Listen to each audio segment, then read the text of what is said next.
Good morning. I'm wondering if the interpreters could please speak on the English channel.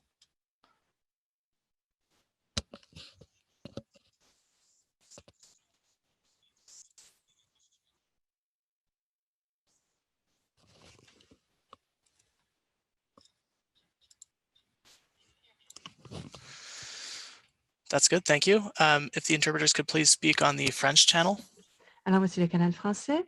Il s'agit de l'interprète. Vérification du son. Vous m'entendez? 1, 2, 3. 1, 2. Merci. Oui, je suis sur le canal français. That's great. 1, 2. Parfait, merci.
Good morning.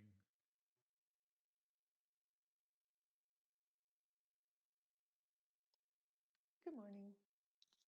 Morning, Glenn. Good morning, everyone.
It's going to be a long meeting. I'm going to go replenish my cup of coffee before we get going. Good idea. Good idea. Morning, Morning, Sean. How are you? Good. You watch Trying that to game? do some, extra stretches. Oh yeah, Sorry? I was just gonna say, did you watch that game last night? We did. I'm lagging a bit here over on my end. Sorry if I'm choppy or something here. It's probably me, to be honest.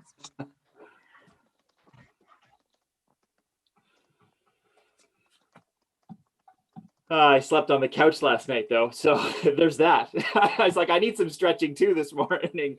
It was a terrible night. Oh, no. Dare I ask? Yeah.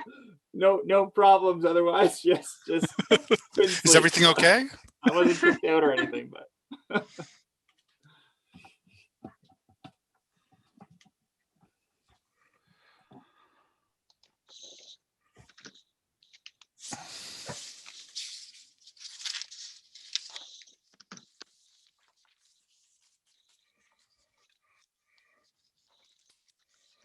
All right, we are going to start in 1 minute or less.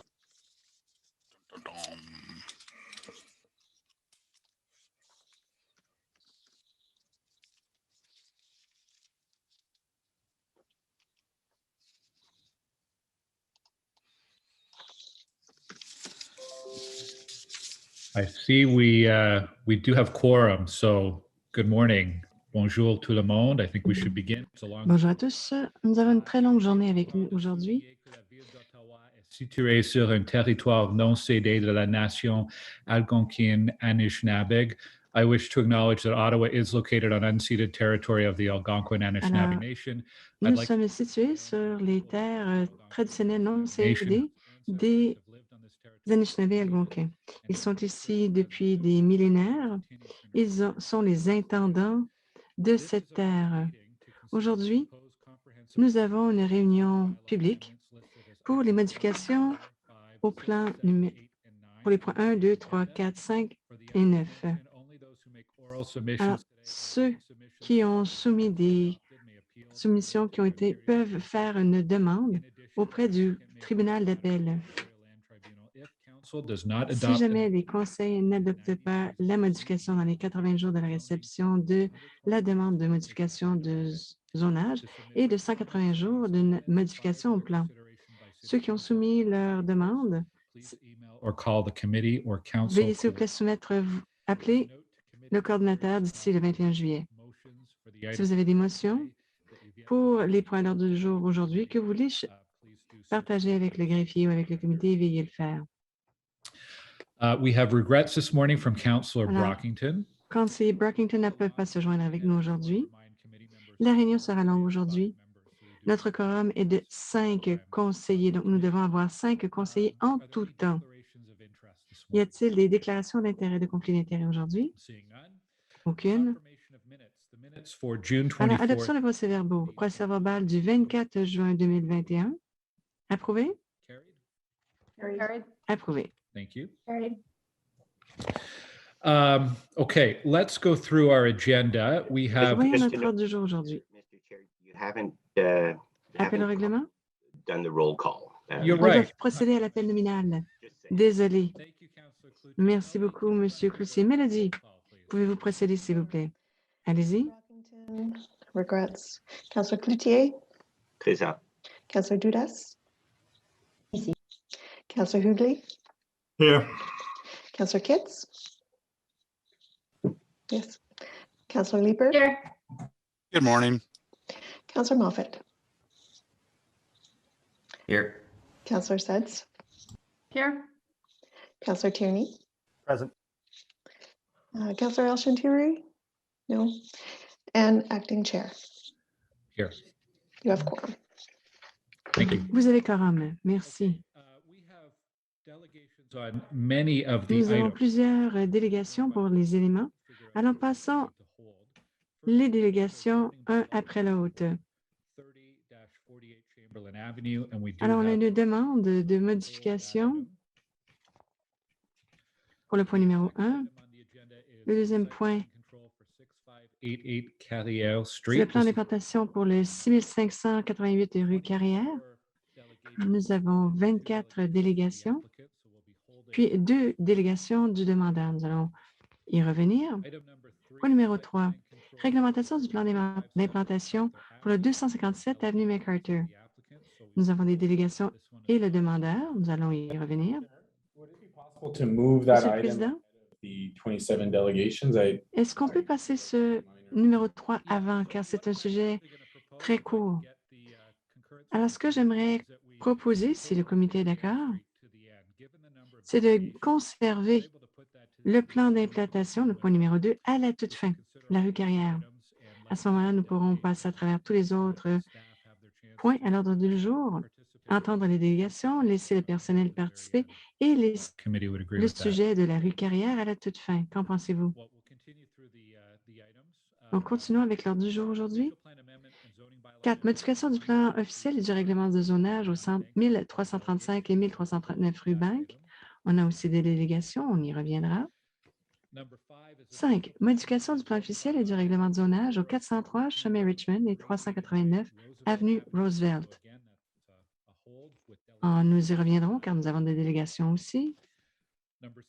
Point 6. Modification du plan officiel et du règlement de zonage au 19 promenade Centre-Pointe. Nous avons également des délégations pour ceci. Nous y reviendrons. Item number Point numéro 7. 7. Modification du règlement de zonage pour le 6321 chemin Renault. Il n'y a aucune délégation, mais le demandeur est là. Donc, si le comité est prêt, devons-nous en parler aujourd'hui? Non. Vous pouvez aller de l'avant. Allez-y. Est-ce que c'est adopté à ce moment-là? Point numéro 7. Je ne suis pas à la conseillère d'audace et s'y oppose. Point numéro 8. Modification du règlement de zonage au 3455 chemin Hartward. Alors, il n'y a aucune délégation. Le demandeur est avec nous aujourd'hui pour répondre aux questions. Donc, si le comité veut l'adopter, Miguel Tremblay et Nick Sutherland, devez-vous en parler aujourd'hui? Y a-t-il des questions des conseillers à ce sujet? Non, on n'a pas besoin d'en parler, mais nous sommes là pour répondre à vos questions. Adopté tel que présenté? Adopté. Point numéro 9. Modification du règlement de zonage au 3604 chemin Ennis. Il y a une motion ici pour reporter cette question à la réunion du mois d'août. Est-ce que c'était la conseillère d'audace? Exact. Pouvez-vous la mettre à l'écran, s'il vous plaît?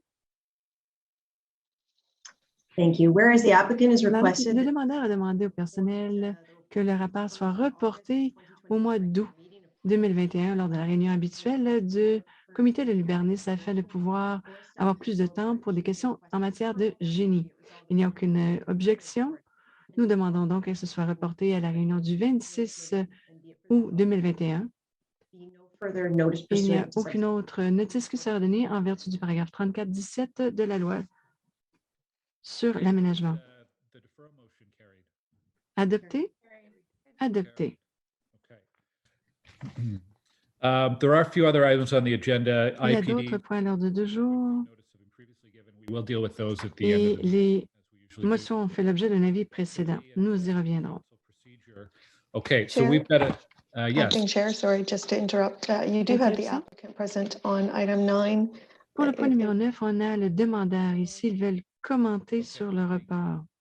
I know from advanced conversations, the Je applicant sais has que suite à des discussions préalables, requested that deferral, but James Ireland and Gillian Norman, James Arlen et Gillian Norman, any comments? avez-vous before des we- commentaires avant que nous procédions? Micro, s'il vous plaît.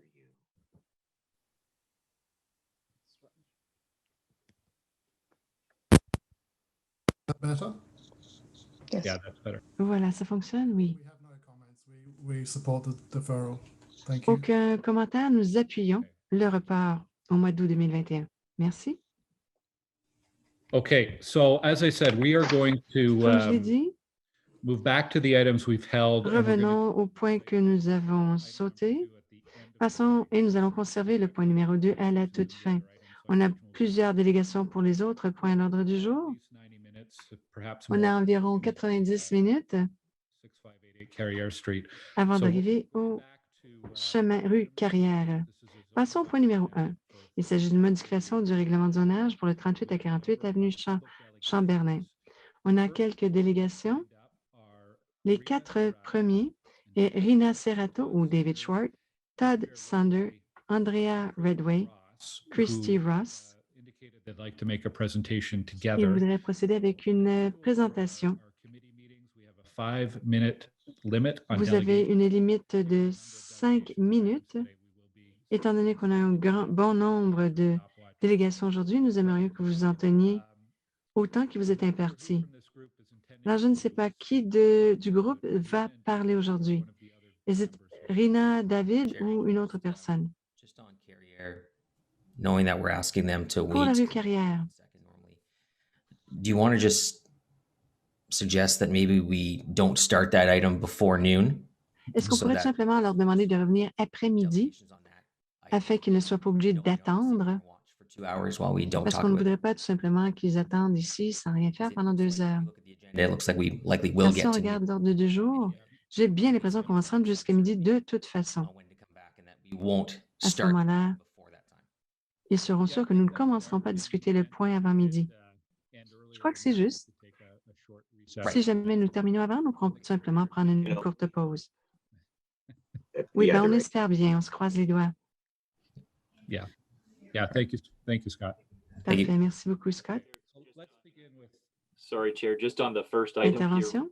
There's multiple delegations that have signed up. I think there's 5 of them in total. Alors, il y a They may- 5 personnes. Not- Il se pourrait qu'ils dépassent leurs 5 minutes chacun. Okay, if there's 5 of them and they all want to speak together. Alors, si tout le monde veut parler pour le même point, alors il se pourrait qu'ils aient une présentation un peu plus longue que 5 minutes. Ils ont décidé de le faire ensemble pour être plus efficace. Alors, je demanderais que vous fassiez preuve d'indulgence si jamais il dépasse le temps loué de quelques minutes. So thank you, Oui, Councilor Menard. merci beaucoup de l'avoir mentionné, nous en sommes conscients. Rina, nous commençons avec vous. You are. Hi. Exactement, bonjour. Good morning, committee members. Bonjour à tous, membres du Thank you for comité. this opportunity to present, Merci our de me case donner la for possibilité de présenter notre 48 cas Chamberlain Street Development. pour rejeter My name is Rina Serrato. la I demande. Je m'appelle Rina Serrato, on Roseberry je Avenue. suis une résidente Here today by my neighbors, Todd et je Sander suis and jointe ici avec Andrea mes Redway. voisins, We are presenting on Andrea behalf of Redway et all Todd of our Sander. neighbors. Nous Next parlons au slide, nom de please. tous nos voisins. I would like to welcome you to Roseberry Alors, Avenue. soyez les bienvenus sur l'avenue Roseberry. Nous sommes une rue zonée R3P. Roseberry Avenue is a no L'avenue exit street Roseberry between Lyon est une rue sans issue entre Bank et Line et on a un parc. Nous avons plusieurs maisons intergénérationnelles. Certaines maisons appartiennent à la même famille depuis des générations. Nous sommes une rue communautaire, nous nous aidons les uns les autres et nous célébrons les réussites de tous et chacun. The Roseberry residents would Les like résidents to de la rue Roseberry voudraient mentionner que nous acceptons l'idée de la densification qui serait bien pour la communauté. Nous voulons avoir aussi, nous sommes aussi d'accord avec les quartiers à 15 minutes. Alors, nous sommes près de la rue Bank, près du quartier Glebe. Nous sommes d'accord aussi d'avoir une hauteur jusqu'à 6 étages. Dans l'étude, le comité de l'urbanisme a procédé à une évaluation.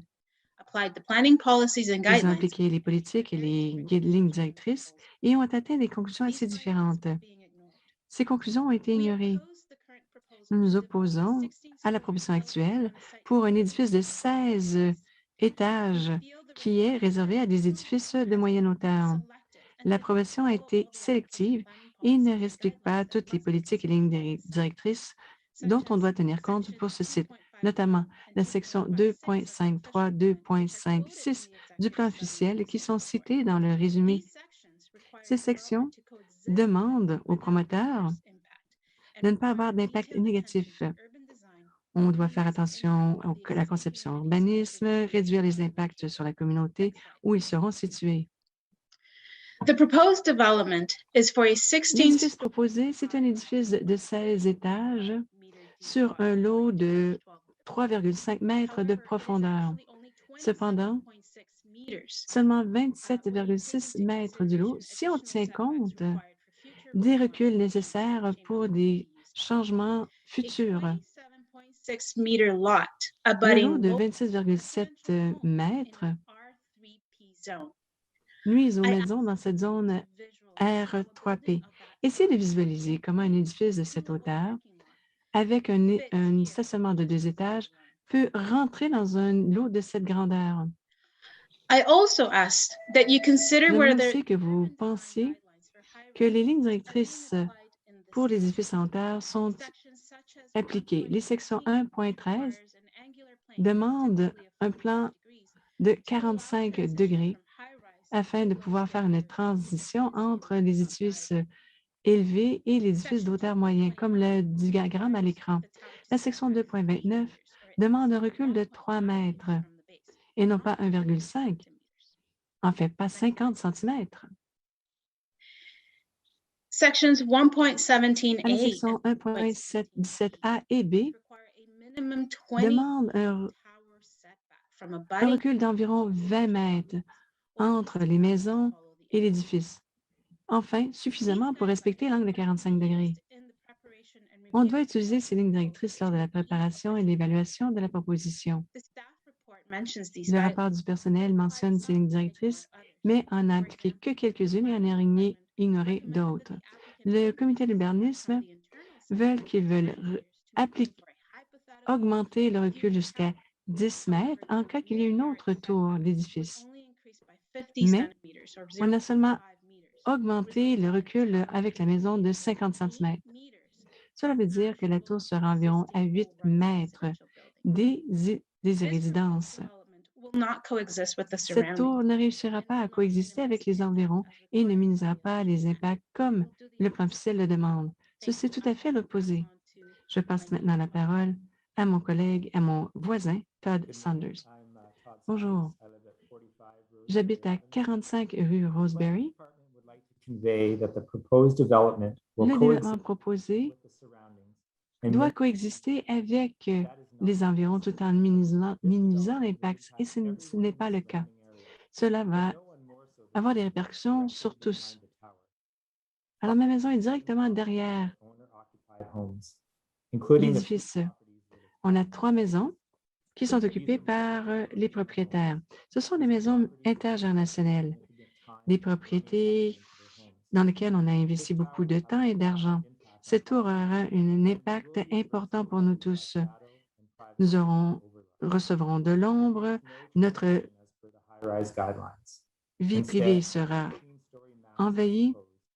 On propose une masse de 16 étages.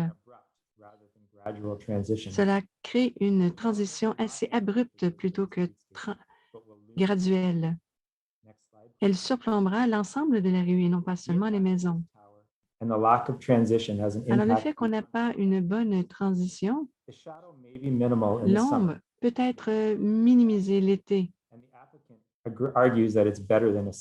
Mais le demandeur dit que c'est beaucoup mieux qu'un édifice de 6 étages. Mais l'été, des maisons seront complètement à l'ombre pour une bonne partie de la journée. Et ce n'est pas le cas avec un édifice de 6 étages. Pour le reste de l'année, il y aura de l'ombre, principalement à l'automne, où l'ombre ira bien au-delà de la rue Bank jusqu'à Strathcona. Voici l'ombre d'un édifice de 6 étages par rapport à l'édifice proposé. Alors, on voit bien ici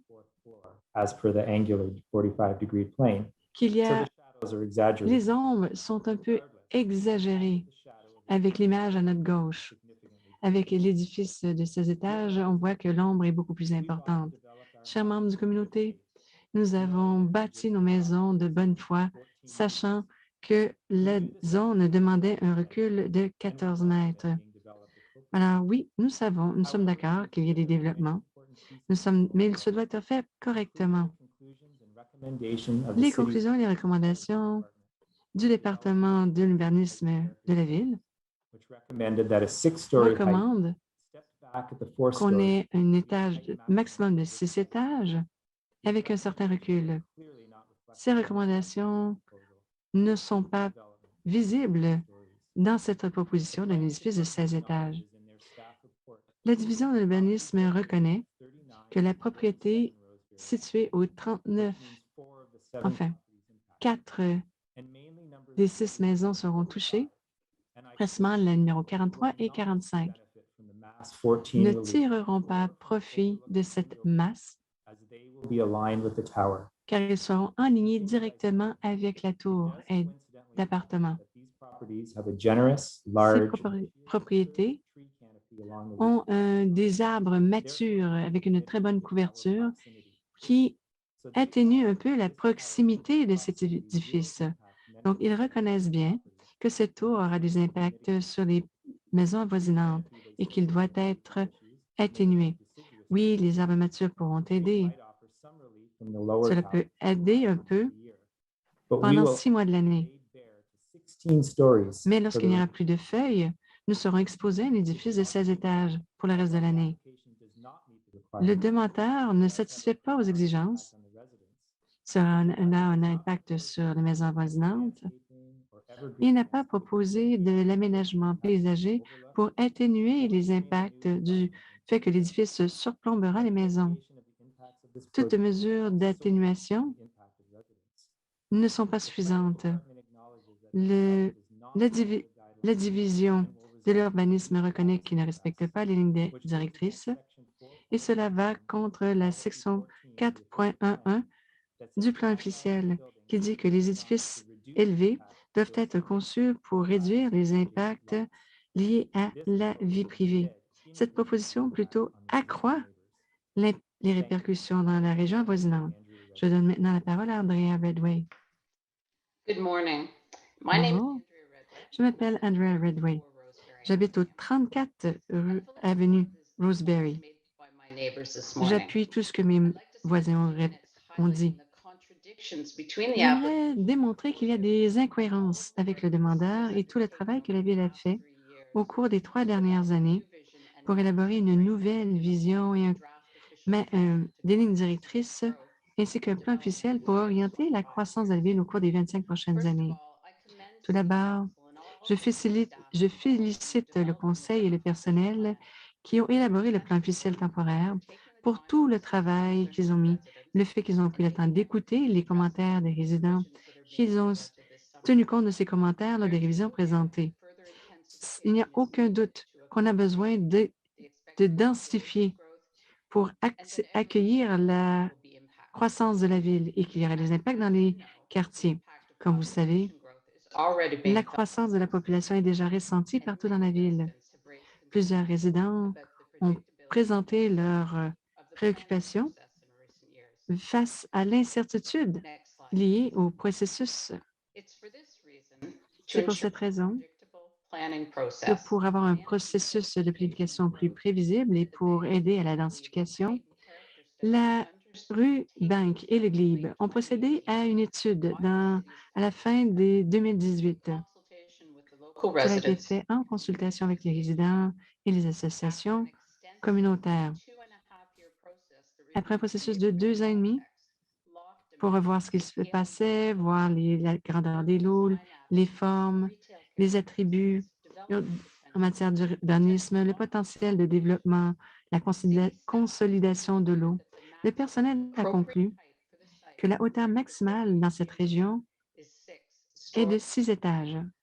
Le demandeur a présenté sa demande à la fin de 2020, bien après la fin de l'étude.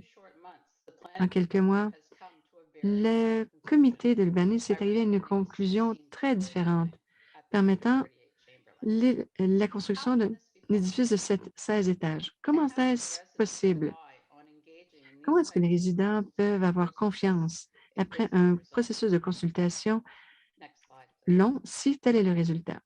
Le troisième, le plan officiel reconnaît, et je cite, Ottawa est une ville de quartier de petits villages. On cite également que chaque quartier et village a ses propres caractéristiques qui les différencient les uns des autres.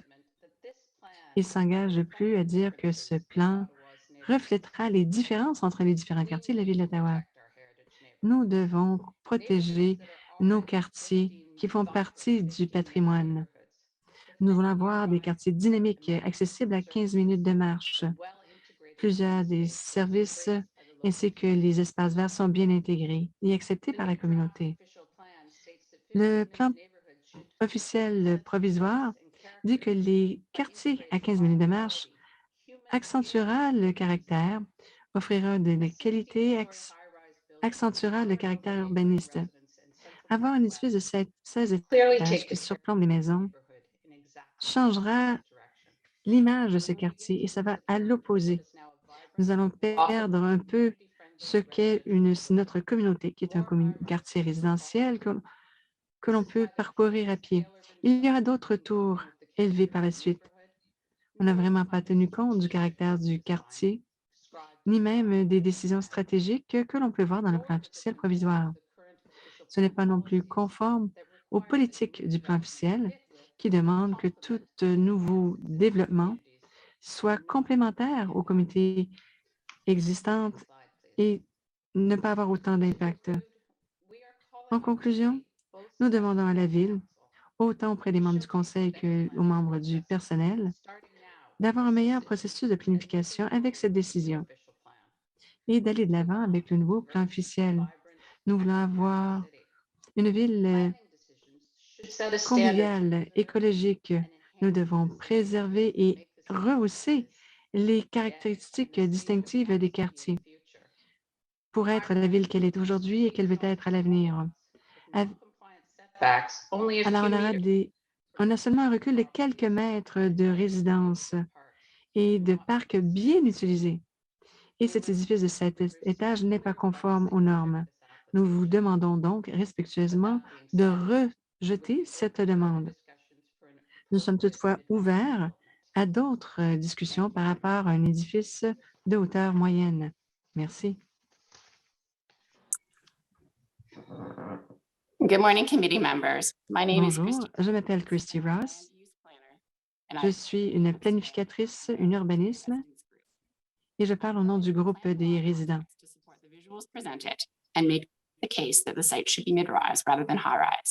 Alors, on devrait avoir un édifice de moyenne hauteur plutôt qu'un édifice élevé à cet endroit. Alors, tout d'abord, j'aimerais vous expliquer un peu comment fonctionne le plan officiel. À la section 5.4 du plan officiel exige qu'on doit prendre le plan dans son ensemble.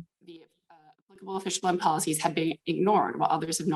a ignoré certaines parties des politiques. La section, paragraphe 2.2.2 de la politique 11 et la 3, on dit que des édifices plus élevés pourraient être considérés pour les grandes artères ou dans un corridor d'autobus. Un édifice plus élevé ne veut pas dire nécessairement une utilisation en hauteur. De plus, si on regarde la section 2.2.2, qu'une hauteur plus élevée peut être possible seulement si c'est compatible avec l'environ. Et cela aussi est répété à la section 3.6.1 du plan officiel. Chamberlain est un corridor de transport en commun.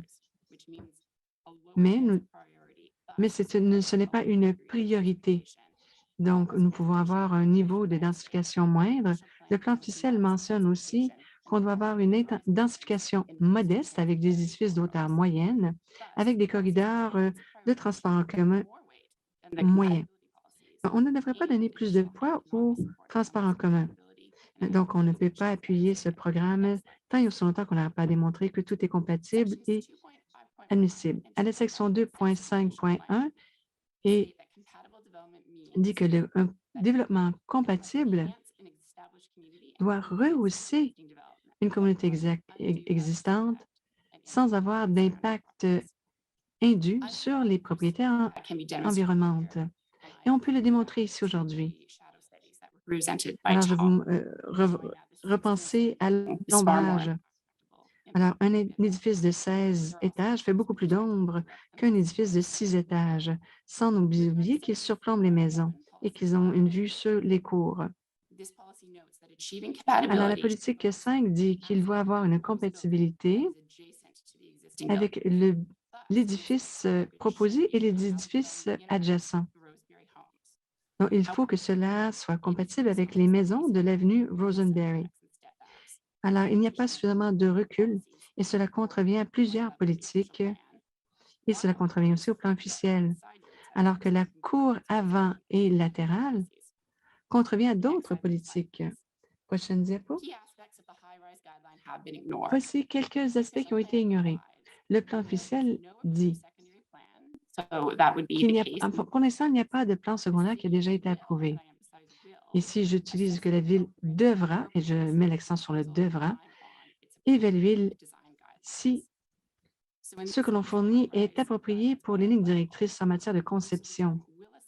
Alors, le mot devra au futur dit que ça peut être accepté. Donc, dans le tableau, on demande un recul entre la tour et les propriétés, un recul de 20 mètres avec un angle de 45 degrés. Alors, aucun des deux critères n'est satisfait. On propose un recul de 8 mètres avec les cours arrière des maisons sur l'avenue Roseberry. On recommande aussi un recul de la tour de 3 mètres à la base, avec un minimum de 1,5 mètres. Encore une fois, ce n'est pas le cas. C'est plutôt 50 cm. Prochaine diapo. Alors, l'étude de caractérisation, les conclusions sont pertinentes. Les organismes ont appliqué les politiques ainsi que les lignes directrices pour déterminer qu'un édifice de 6 étages était un édifice approprié pour nous. Alors, le personnel dit il y avait 3 raisons pour lesquelles. Tout d'abord, la terre est assez basse. Nous devons aussi mettre en œuvre une des politiques du plan officiel et Roseberry a une condition qui doit être protégée, notamment l'angle de 45 degrés avait été recommandé afin d'assurer une transition appropriée entre la tour et les maisons. Et cela fait partie de la conclusion de l'étude. Donc, un édifice élevé n'est pas approprié pour ce site. Donc, la communauté a refusé la demande. Merci. Je suis là pour répondre à vos questions. Merci beaucoup à vous tous. Bon, étant donné que vous avez parlé ensemble, je demanderai maintenant à ceux qui veulent poser des questions aux 4 intervenants. Conseiller Ménard. Merci beaucoup, Monsieur le Président. Je demanderai aux résidents first, if they attended, there was one public consultation on this, and if Rena, if you were in attendance, and what was communicated to you by city staff at that one open public consultation? Yes, I did attend the meeting. What was conveyed at that meeting, at least our understanding, is that the city felt that the proposal was not appropriate for that site. Alors, ce n'est pas approprié pour ce site, si on comprend bien. Plusieurs considérations. On a tenu compte de plusieurs considérations, principalement la division des politiques s'est penchée là-dessus. Nous voulions avoir expliquer pourquoi un édifice de 16 étages n'était pas adéquat en raison des résidences. C'était trop près des maisons. Donc, dans ce processus, c'est ce que nous avions compris. Alors, lors de cette réunion aussi, la ville avait entrepris une analyse approfondie de tous les éléments inclus dans la ligne directrice qui permettrait type of building, a un different. type différent d'édifice, avec une hauteur différente. Great, that is my recollection as well. Merci, c'est ce que je me rappelle aussi. Prochaine question. Je m'adresse à Christy. Christy, I think you've gone through some of Christy the Ross. policy rationale under the current official plan. Alors, vous avez utilisé le plan officiel actuel et vous avez expliqué pourquoi que la proposition ne satisfait pas aux normes du plan officiel actuel. Application itself, Alors, si on revient à la demande en tant que telle, you were reviewing the documentation provided by the development team. lorsqu'on examine les documents fournis par le demandeur, There may have been some technical error in the il y a eu application. peut-être des erreurs techniques en matière de zonage. Certainly, Councillor Menard. Oui, sans problème. The application and Lorsque sort of j'ai the examiné la demande, that the applicant was seeking, which is essentially an amendment to the parent. alors ce qu'on veut, c'est tout simplement une modification à au zonage. Up to a 16-story building, which would of course be a high-rise building within. Alors, cette modification mènerait à un édifice en hauteur. There was an amendment sought simply to the parent zoning, but the parent zoning itself does not permit sort of the term of art in the zoning bylaw, which is apartment dwelling high rise. There'd been no sort of request for that land use planning use. So there'd been requests for the height, but not for the use. So I thought that was technically incorrect and a little bit strange from a planning law perspective. It's important to have both performance standards, which would be, you know, the height and massing and the setbacks and all of those things. But one always has to, at land use planning law, have the use specified as well. So I would have thought that there would have been an application in addition to what they were seeking to add that land use of apartment dwelling high rise as well. And I would think that that may require some additional notice in that having sort of a high-rise dwelling is perhaps different and sort of more significant than simply amending the performance standards. So this is a comment I made to planning staff, but I haven't received sort of a response as to whether or not some sort of amendment to the application is required. Okay, thank you for that. Thank you for being here. I'll let my other colleagues ask questions. Okay, Councillor Leap. Thanks, Chair. I'll be relatively brief. Good morning, Ms. Ross. Good to see you as always. If I may play devil's advocate for a moment with respect to the setback to the rear property line, I am concerned that I just want to make sure I understand properly. Is your argument that there always needs to be 20 meters? And I'm trying to remember the assertion from the presentation. We are approving buildings on arterial main streets that are high rises, oftentimes with sort of a minimum non-negotiable 7.5 meter setback to the properties in behind. Is insisting on a bigger setback here comment on that approach that the city has been taking and council's been taking to this point? Well, I think I'd like to make a couple of points first, if I may. So I note that this is not an arterial main street. I mean, I guess the one that's in this ward and most relevant would be Carling Avenue.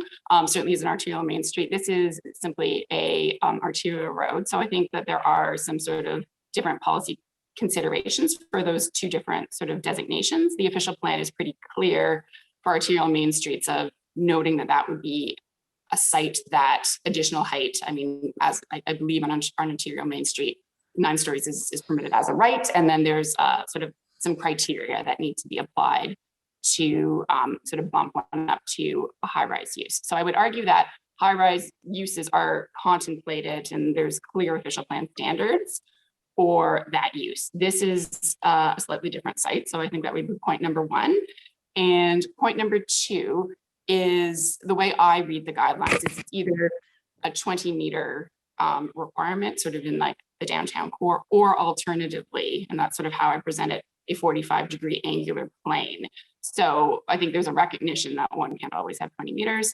And the reason that I'm sort of making this argument is when the planners who engaged in the Bank Street height and character study looked at the site, they very carefully noted sort of the character and the narrowness of the lot as sort of their two factors, and suggested that anything less than a 45-degree anchor point on this site would be inappropriate. So that would not necessarily get us at a 20-meter setback.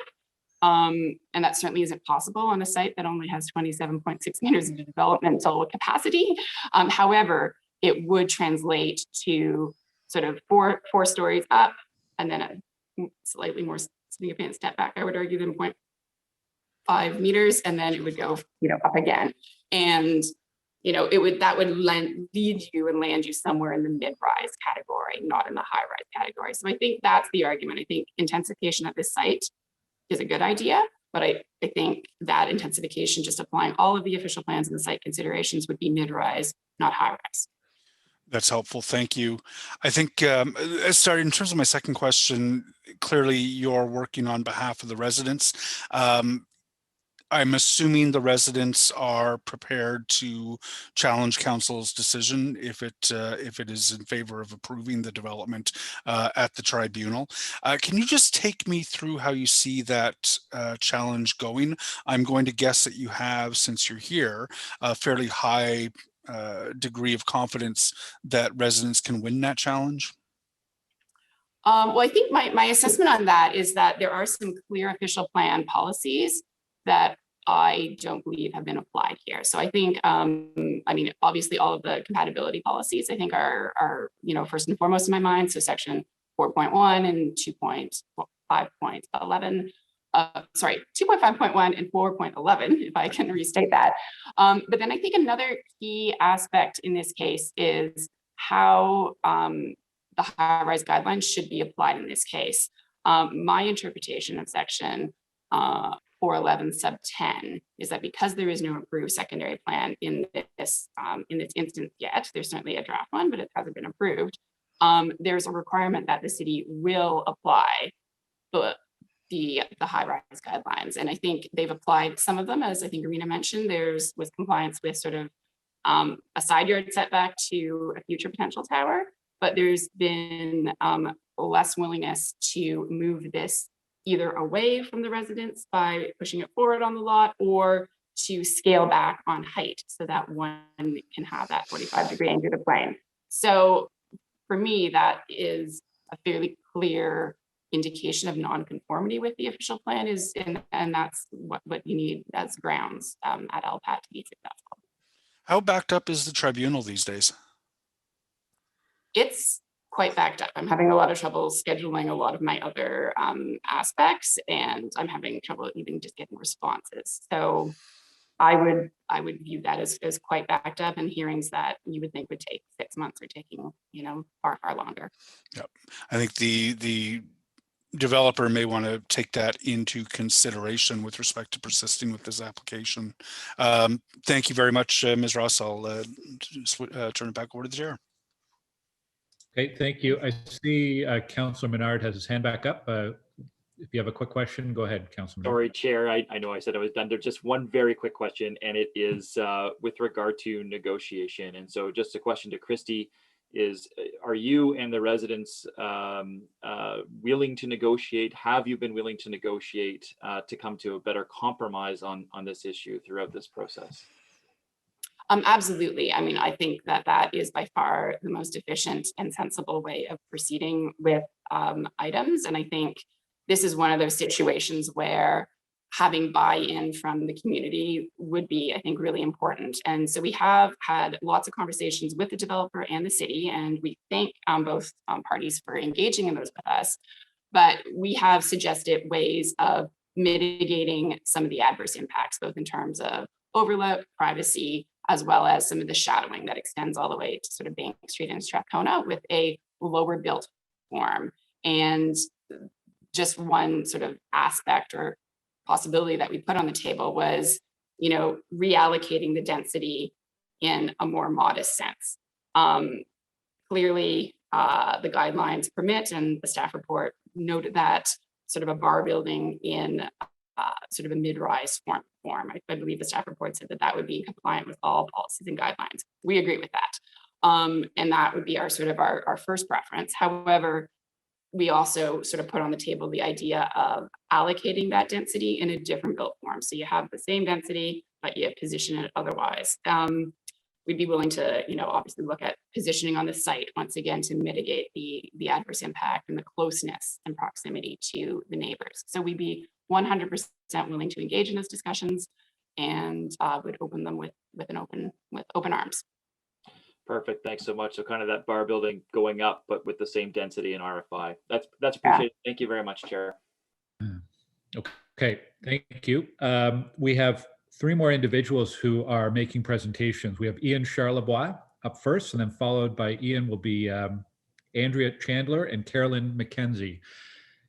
Ian, are you with us this morning? Yes, I am. All right, go ahead, Ian. I'm just going to merely comment with regards to my support into the development. I'm the adjacent neighbor over on the west side of this proposed application. In particular, obviously, the glebe is a beautiful part of the city. The zoning changes that were implemented with the new city plan is one avenue that has been kind of consistent with the future growth of the city. Now we have a heightened character study that references Bank Street, but Chamberlain is not on Bank Street. It abuts to it and crosses over and through Isabel. But yet we're seeing developments on the corners of Bank Street at the end on the north near the highway that reference 23 stories or 14 stories, but yet Chamberlain is kind of being isolated as a 6-story. It is my opinion, if it goes to 6-story and has this idea of reallocation of density, it will become like a warehouse. And when you go through major cities throughout the world, often abutting highways or facing highways is striking buildings that are at, quite frankly, heights over 10 feet, 12 feet, 14 feet. So, in my belief, I believe it's kind of a stance where the residents are not in line with what's happening or what will happen on Isabel, because they believe it's a different situation or a different venue in comparison to their property in particular. I've taken a couple of notes from the comments that I've heard thus far, and I guess my ultimate point is, we're trying to become a vibrant city, have a 15-minute neighborhood. Yes, the glebe is, but the affordability of the city without alternatives as rentals will become limited. And, this is almost the second richest neighborhood in the city. So I have concerns with it being vibrant and affordable for the future if we don't have plausible solutions through intensification and density with buildings as such as this. This is not a small parcel. This is 240 feet inside the city's core as frontage. So I believe finding something suitable now is the time to do it. And from what I read in the new official plan, we spent a lot of time in the city to come up with points and references and these ideas of where the city needs to go. But yet here we have this heightened character study that I wasn't presented as a resident, as a private resident, and engaged on what the suggested heights should be. But yet I'm told that I can only go, or the development should only be able to go up to 6 stories. If I wasn't consulted prior to 2018, I'm uncertain as to how that can be implemented in comparison to other parts of the city that are going up in heights. I also own a property on Smythe Road, and that's going to 9 stories in the portion of Elmvale, but it is going to 4 stories only in the portion of Alta Vista. So it seems to me that like the resources being put forth is location specific, which I have a problem with, because if we're going on the new official plan that we put forth and we put tax money into and really tried to create as a platform to coexist in the future for the next 30 years, why are we having these kind of sub 1 minute? paper comes in, or these sub categories come in with regards to a contradiction to what I believe is the new official plan, which is very clean and appropriate for the future of the city should look like. That's good. Thanks. Okay, thank you, Ian. You have a question from Councillor Menard. Very much, Chair. Thanks for being here. Ian, you own property in the area on which street? I'm on 52 Chamberlain Avenue. I abut the applicant's property. Okay. And if that upzoning occurred for you, you'd be able to put up a potentially larger building there. I would be able to put up a suitable property that I purchased it with its original intention going forward, of course, yes. But at the same time, the driver has never been what my interest is over the communities. And, as a property owner, you want the best for the community, but you want something suitable to be appropriate for what I want to live in as a resident. So, if your point is to drive on what he gets, I can get, my parcel doesn't even probably, like, size wise, can't be as such as 240 feet. I mean, you have a great opportunity to make something right here and to go as high as you can to make it appropriate for the community at large. I mean, that's my opinion, and whether it's suitable for me to say it as a primary owner that I won't benefit, certainly, yeah. I mean, that is your point, I guess, but it doesn't necessarily change why I ultimately ended up in the Glebe, because I love that part of the city. I'm a resident from birth, and I chose to end up there because I knew that's where I wanted to live, and my decisions aren't being based on financial gain. No, I understood, and just want to clarify. Thank you very much. Okay, thank you, Ian. Next speaker is Andrea Chandler. Good morning, Andrea.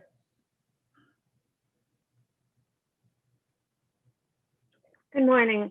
Thank you for allowing me to present. I'm a resident of Capitol Ward. I do not live in the immediate vicinity of Chamberlain Avenue, but I ride a bicycle daily for transportation as well as leisure. I also drive a car, by the way. I live in Old Ottawa East, east of the canal, a neighborhood which has changed greatly in the time I've lived there. I lived near the Greystone development and Lansdowne Park, both of which showed room for improvement in terms of their consultation with the community. I would also add that during the pandemic, I have almost daily walked or biked around the city. It's been evident that many people and businesses have fallen on hard times. So now would seem to be an important moment for planning in this city to be oriented towards all the people, including the unhoused, and to be sustainable and as safe as possible for all modes of transportation. Regarding the proposed development on Chamberlain Avenue is located in the Glebe, or at the edge of the Glebe, near parks and schools. And this road is a scary place for a cyclist, especially the hair-raising Chamberlain and Kent intersection. I do not see how adding a high rise is going to help the safety of cyclists and pedestrians. This avenue is a potential bike route home for students attending Glebe High School, as well as people such as myself who bike around the city. The proposed development appears to include room for a lot of car parking. What steps would be taken to ensure that cyclists and pedestrians are not cut off by residents entering and exiting the building? Providing money for traffic calming does not necessarily guarantee that such measures will be able to keep up with increased traffic. Nor do I see how the building would promote affordable housing, since the generous car parking plan suggests a fairly affluent set of residents. The same problem, by the way, seems to apply with the later proposed agenda item for the Bank and Riverside development, which is outside of Capitol Ward, but near enough for me to drive, cycle, and walk regularly. Crossing Bank Street south of Riverside on foot is a scary proposition, and it's extra important that this location be safe because of its close proximity to medical offices and other healthcare facilities. Since the spring of this year, I've had multiple negative experiences as a law-abiding cyclist in Capital Ward and other central areas in the city, where I have felt more unsafe than ever before because of driver behavior. It's not just a question of providing bike lanes. It is also about what kind of culture are we creating in Ottawa? Is there a culture of sustainable coexistence between people with diverse ways of life?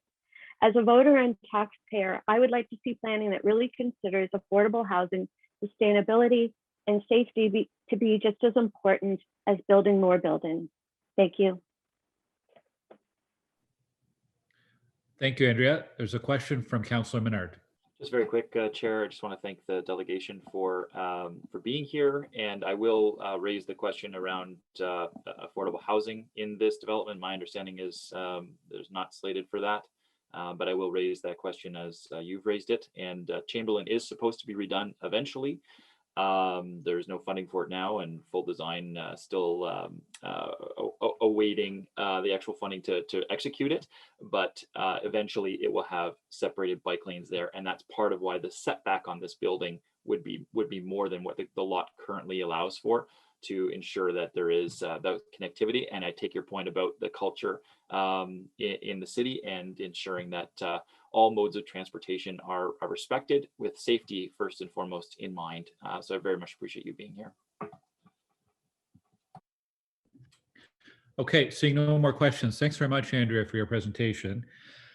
We have Carolyn McKenzie here this morning. Good morning, Carolyn. Good morning. Thank you very much. Thank you for being here. I'm not going to, I've listened carefully. I'm not going to belabor on many of the points that were well articulated already. But I did want to comment on the Bank Street Heightened Character Study, which I fully realize does not have the standing of the official plan here. It's still waiting to come to this committee for reasons which I don't actually quite understand. But in any case, it is important context though. This committee supported the study after 2 significant projects on Bank Street and the Glebe that are now currently being built, happy to say. The key idea here for the study was to have a policy discussion with all stakeholders out in the open. The idea was to set the rules so we could avoid debates that are time consuming and divisive for all of us, community members, industry, etc., and to allow development to move forward. But this has not happened, unfortunately. After 2 years, draft study recommendations, including the 6 stories that has already been referred to on the site, were presented to the public last October at a public info session this past winter.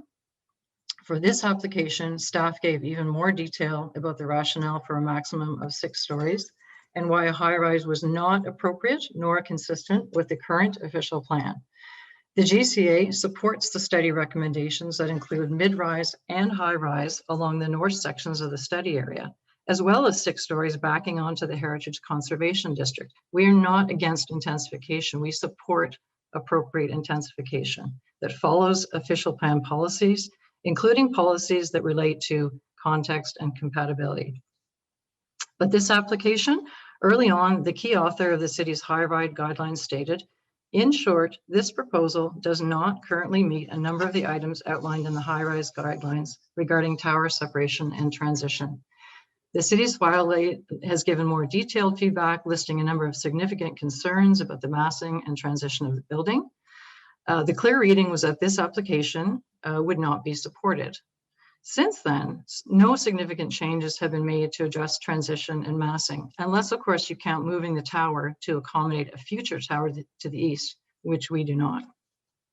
Now, I'm not here to argue that every high-rise guideline has to be met for an application to succeed, but massing and transition items are key elements of these guidelines, and this application does not even come close.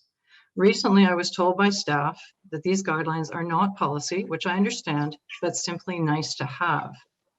The staff report states that these guidelines can provide guidance in addressing compatibility. They can provide guidance. These 2 points together tell me that the city believes it has the option to essentially ignore the guidelines. I don't believe this is consistent with policy 10 of the OP. And I wonder what confidence anyone should have regarding nice words in this OP or the next one about how the city will take into account neighborhood context and compatibility issues or give due regard to guidelines if they can be so easily ignored. There's another fundamental problem with staff support for this application, in my opinion. On page 13, regarding building transition massing, the report states that a mid-rise building would, and I quote, pose negative planning consequences on the properties to the south, the residents on Rosebery. The report continues stating that starting from that observation, staff looked more closely at the potential proximity of mass and compared different scenarios for its redistribution. I think this is a really critical point because it seems to form the rationale being used to explain the reversal of the earlier assessment of significant concerns about high-rise guidelines and about how this project did not meet them. So if this is correct, this assessment that it would pose negative planning consequences, and if the planning consequences of 6 stories backing onto stable residential are so significant, how does this committee explain its support for mid-rise built form backing onto residential on main streets in the city? For instance, on Roosevelt Avenue in Kitchissippi Ward. Why did this committee think a 6-story structure within 3 meters of residents' backyards in the Amica building on Bank Street was okay? This doesn't make any sense to me, and it calls into question for me the current traditional Main Street zoning. Finally, and I hesitate here, I am really troubled by the dynamics that have unfolded on this application. I've been working on files, like planning files, for about 8 years now, and have never been aware of such an intense lobby effort by a developer. I question the early and more significant focus on lobbying at the political level rather than advocating for the merits of a proposal to planning review staff. Why engage if you feel that the merit and strength of your planning rationale is so clear? Certainly, having been made aware of this, I felt compelled to do the same. It was the first I'd spoken with most of you, and I wanted to provide you with the community's perspective. Carolyn, we're at our time, and we do have a lot of speakers today, so I'll have to ask you to end there. But Councillor Menard does have a question for you. Okay, thank you very much. I appreciate it. Thanks very much, Chair, and thank you for being here, Carolyn. Carolyn, you are, by all accounts, an expert in planning. You're on, although not in your role today, you sit on the city's PAC. You've got a good handle of the current official plan and the draft new official plan. And you've been sitting in on the Glebe Height and Character Study. I just have some questions about that process and what you've experienced there. How long would you say that the community has been working with staff on the Height and Character Study in the Glebe for now? Right. Well, the genesis of the Height and Character Study was actually the approval at Planning Committee of the Minto building at 5th Avenue Court, which I believe was the summer of June 2018, if I'm not mistaken. So, and that was sort of the idea was that, that came on the heels of what I call the beer store site a little farther south on Bank Street. Those were both very, very large files. They were very divisive, really annoying for the developer, I'm sure, really very divisive amongst the community, time consuming for all the reasons that I mentioned earlier.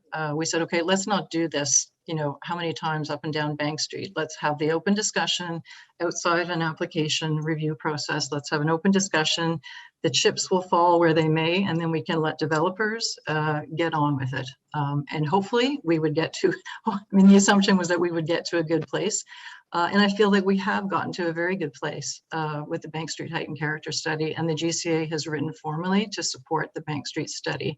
It has taken some discussion amongst the community to get us there, I would say, and to get to a point where there is support for the greater height that is being proposed in the study.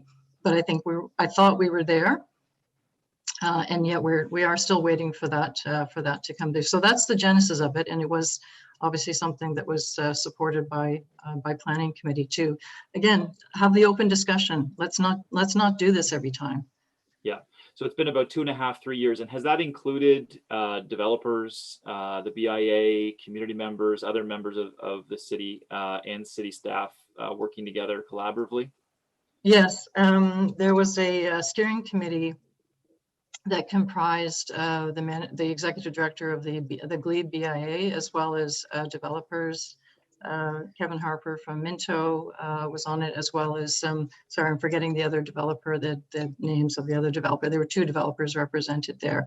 But certainly I can also imagine that anyone who owns land in the glebe would have, or certainly should have, been well aware of. I know there are challenges, obviously, with always with reaching out on the consultation process, but I can't imagine that anyone who owns land within the area of the study would not have been able to become aware of the existence of the study and engage. So actually, I'm a bit surprised as well that the applicant in this case, my understanding anyway, is that there was little or no or very little engagement on the Bank Street study. Well, I asked that question, Carolyn, because I did invite the current applicant and the developer to partake in that study a long time ago, to say, come in, let's do this together, let's work on this together, and they didn't take part in it. And it's been now years, and now we're actually just a month and a half, it seems, before the heightened character study, the secondary plan, is going to be approved as part of the new official plan. And so, and I guess the risks there for the new official plan, the new secondary plan, is what I'm driving at, is how much does this put that at risk in other areas? So look, I thank you for being here and appreciate your expertise on this and your presentation. Yeah, thank you. And if I may just add, because I want to make sure that my comments are not misinterpreted, the final comments that I was making, I have a lot of respect for staff in the planning department, and this is not meant to be any reflection on the part. I appreciated very much, both on the policy side and application review side of the house, the effort and the commitment certainly to trying to do the right thing by all stakeholders for that matter.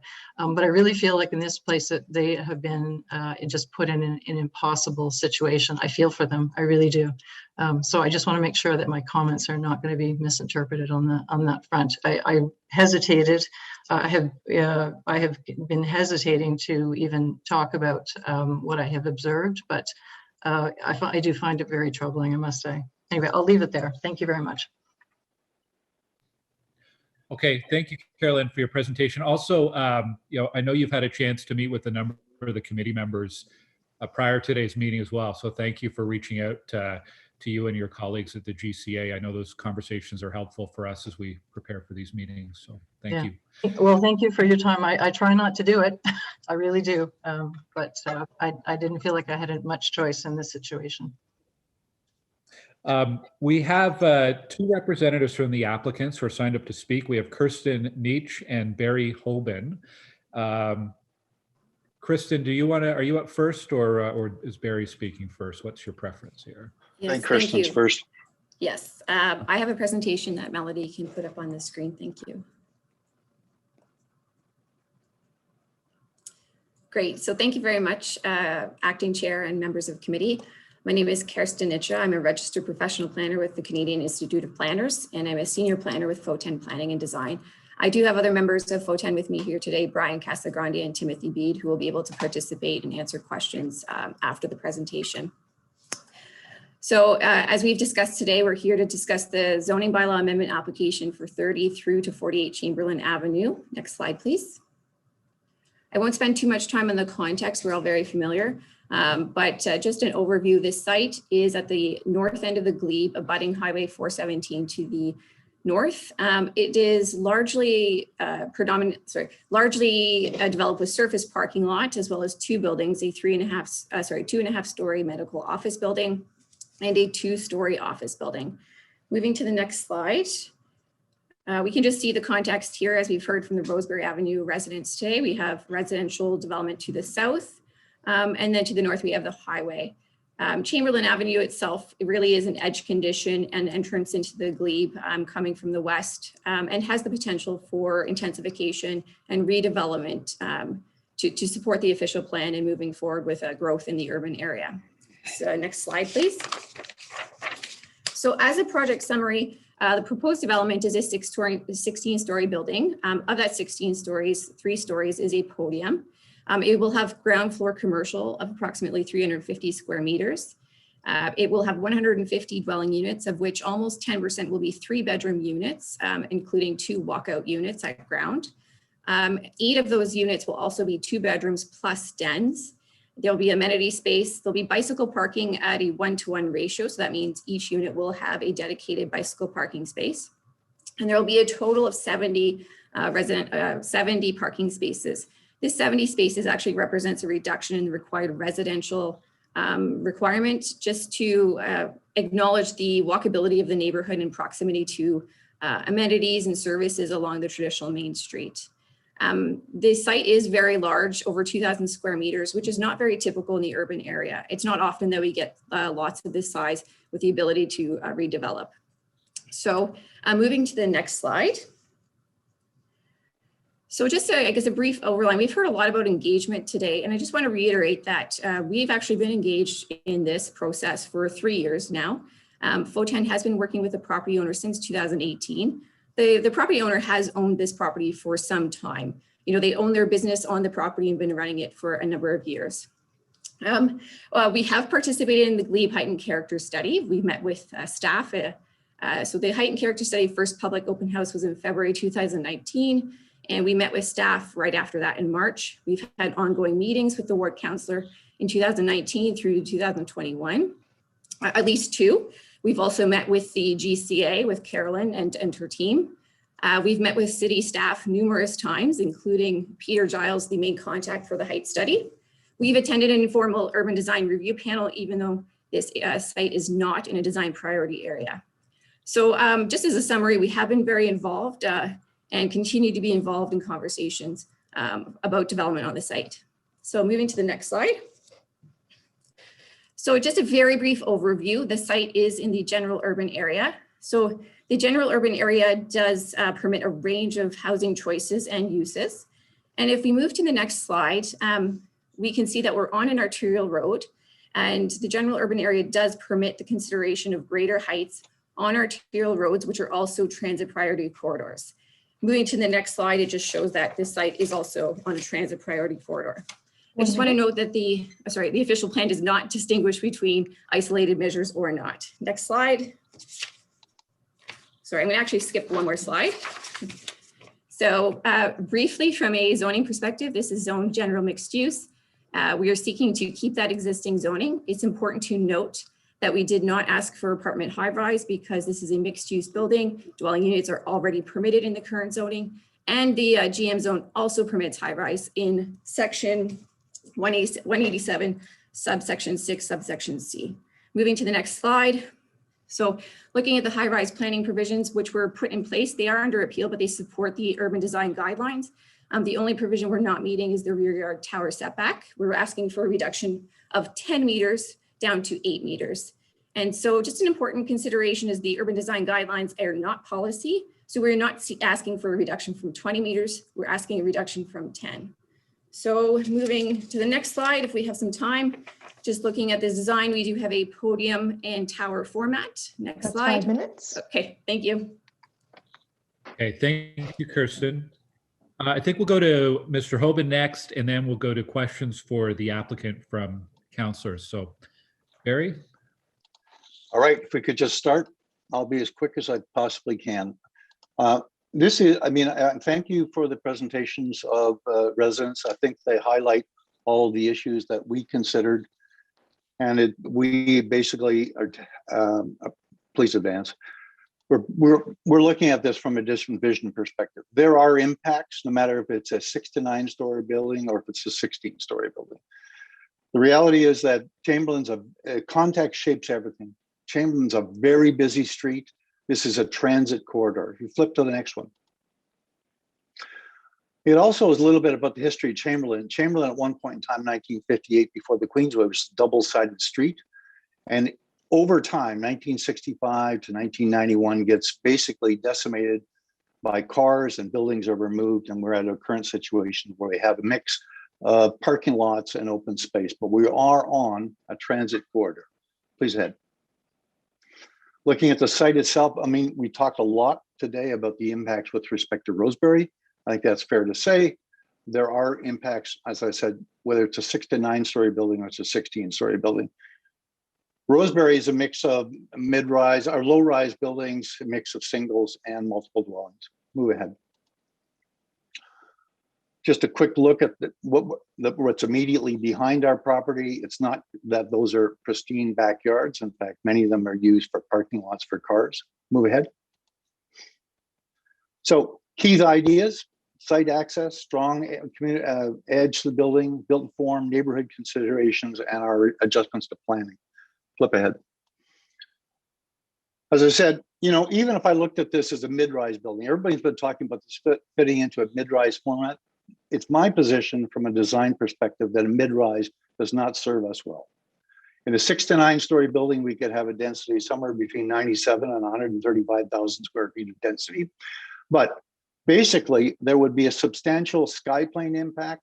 There would be a greater shadow impact, contrary to what everyone has said. And basically, we would create a strong overlook situation, because in a low-rise building, your tendency is to look down, not to look at a distance.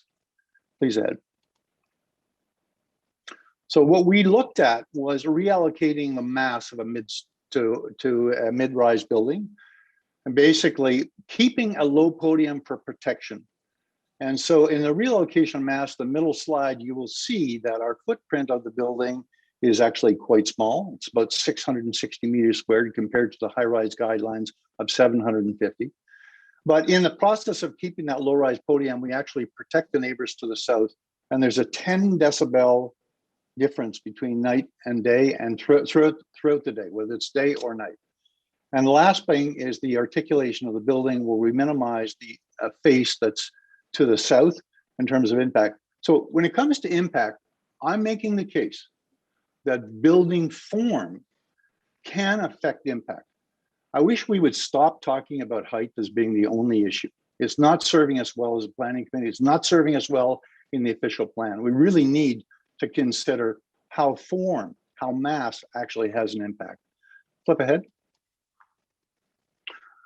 In terms of site access, because Chamberlain's a busy street, we have to contain all our site parking, our visitor parking, turnaround capacity, and access to the basement on our site. So flip ahead. This is the 3D, which shows that, which we open up the ground plane. So it's clearly, as you move along Chamberlain, that you have easy access and can see where you come and go. The other thing about Chamberlain, we are 240 feet long as a site. The low podium, which is human scale and is scaled to the neighbors to the south, is intended, in fact, to repopulate Chamberlain in a way that's friendly to the public realm. 1 minute. Flip ahead. This is the look of the edge condition. Flip ahead. The cross section shows how that cross section relative to the Queensway protects the neighbors to the south. Flip ahead. And the notion of built form of an articulated base, the bottom right building is a fine example of a project we just finished at Laurier and Friel, where the ground floor is quite animated and creates a human scale. Flip ahead. There's consideration for setback. There's some discussion, I think it's Todd mentioned the notion of landscaping. We have set the building below ground to protect the trees on the adjacent property, as well as to allow planting on our property. Flip ahead. Flip it, keep flipping ahead because we're moving very quickly here. The other thing is the sky plane with respect to impacts. Basically, we've shown the sky plane diagrams that show both in the spring when there's no leaves on the tree and in full summer. There will be an impact, but the minimum impact is minimized because the small footprint. Flip ahead. Thank you, Barry. We're at our 5 minutes, so I'm going to have to stop you there. But sure. There's an opportunity now for councilors, committee members to ask any questions they have for the applicant team. Councilor Leeper, I see your hand up. Go ahead. Thanks. I don't have a ton of questions for the applicant, but Barry, I do wonder, I'll be honest, my back is up a little bit. You differentiated between the multi-res and the single ownership of some of the buildings on Roseberry. Surely your intent is not to suggest that we can treat multi-res differently in a low-rise neighborhood than single ownership? No, I was just really speaking to what happens in those backyards. And with respect to impact, I didn't get into the full explanation of tree canopy being maintained and all of those things. And also what I was really trying to reference was the scale of the buildings that are on Roseberry suits the scale of the podium. And that instead of a 6 to a 9-story mast, which would be continuous and would not respect that scale, that our podium actually matches the scale of those buildings. I think the tenure is irrelevant to that discussion. I'll Oh, leave it there. I wasn't speaking about tenure from that perspective. I was speaking about basically on the ground. Okay, I think as we try to encourage more rental in our low-rise core neighborhoods, it's critical that we ensure that they enjoy all the protections that single ownership households would. And I definitely wasn't making the case that because it's a certain situation that our building is more appropriate. I was talking about form, and I was talking about a rear yard. Okay. Thanks, Chair. Okay, thanks, Councillor. Councillor Kitts, please. Thank you, Chair. Just a quick question. I think this would be for Barry. I know you were trying to go quickly and make the most of your 5 minutes, but could you expand a bit on your assertion that the proposed form would be less intrusive to neighboring residents than a mid-rise form, perhaps with respect to shadowing and all that? Sure. If you could perhaps put up back on the screen, even the second or third slide, please.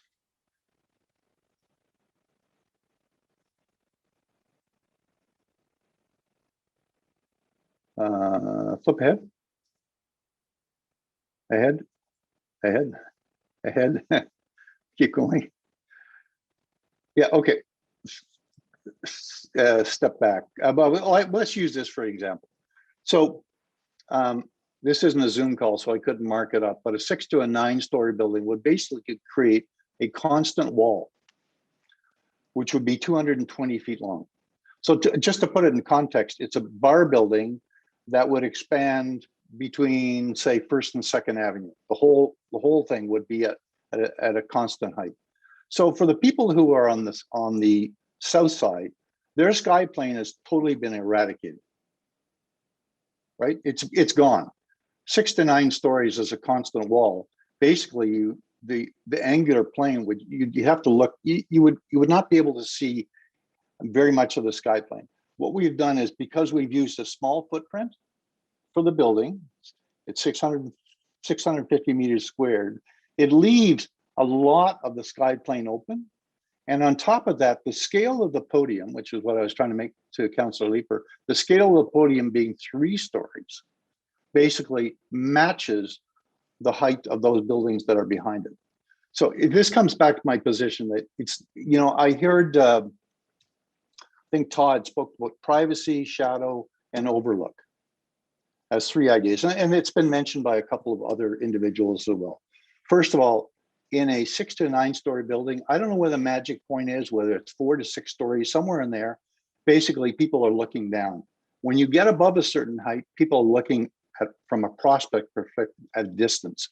So if you look at this image and you realize what's behind us is Central Park, the smaller the footprint and the higher the building, it means that a lot of those units basically have a long view to the glebe to the south or a long view to downtown, and avoid the detrimental aspects of the Queensway.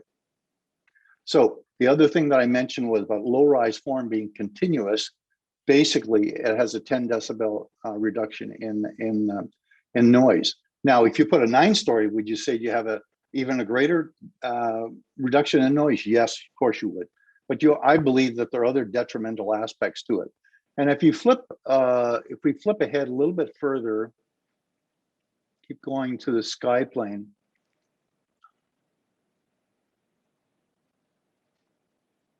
Okay, this one here. But sorry, go back. So those are 3 different views. One is from Lion Street, which is the street that's at the west end, perpendicular to Chamberlain. Renfrew is directly south of this site. On the other side of the park, Central Park is in between us.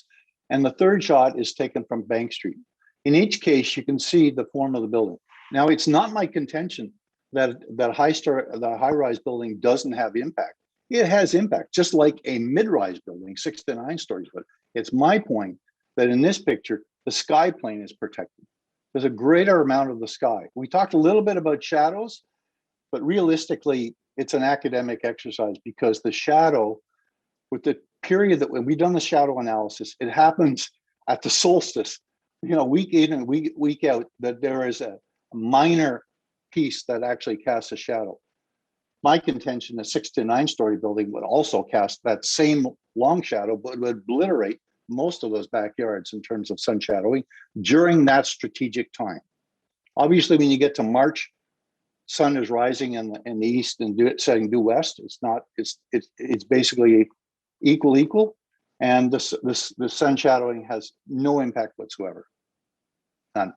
There's some discussion about a shadow impact going out to Bank Street. It's kind of laughable because Bank Street's going to have a 6-story height envelope. That's part of the height and character study. So in that case, those buildings on Bank Street will cast a shadow across Bank Street. Okay. So thank you, Chair.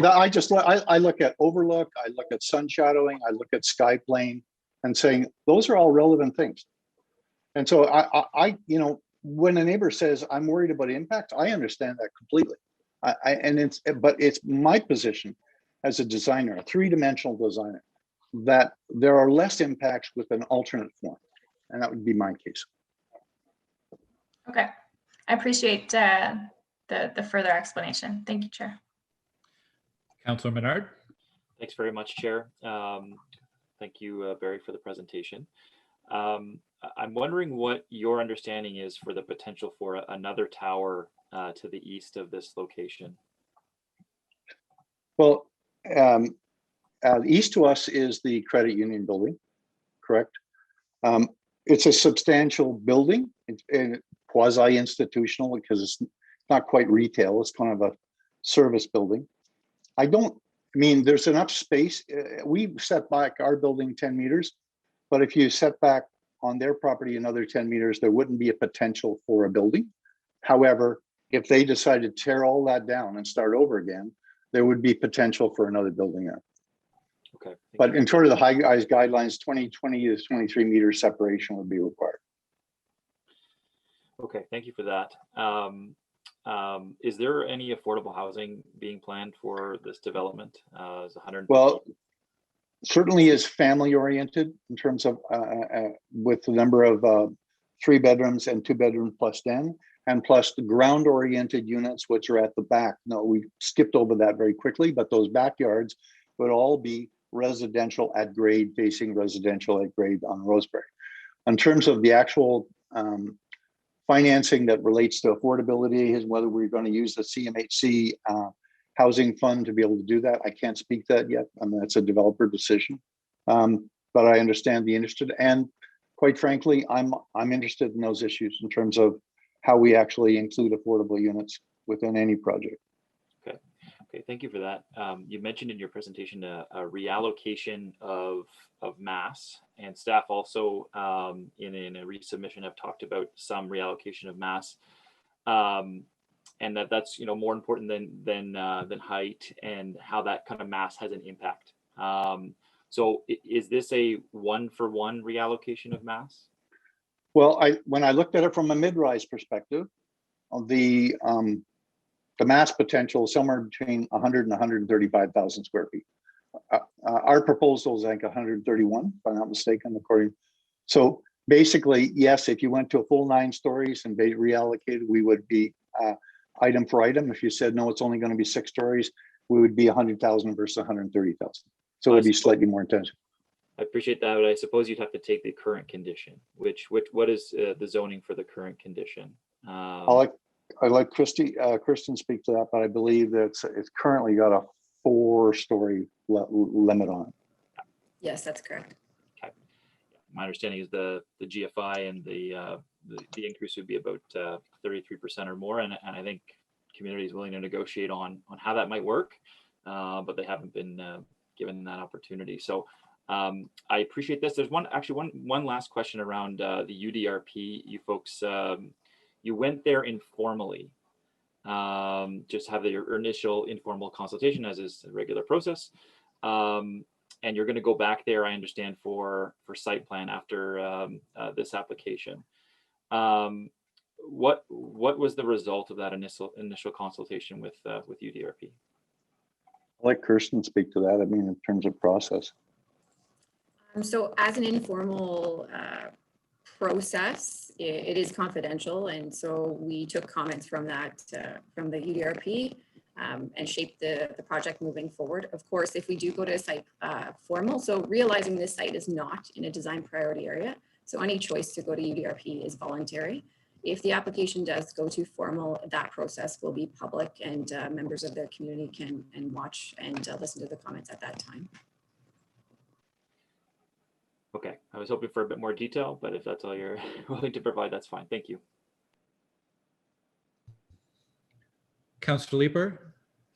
Thanks, Chair. And just to follow up on Councillor Menard's question, I actually don't consider it appropriate that you won't share with us what the UDRP told us.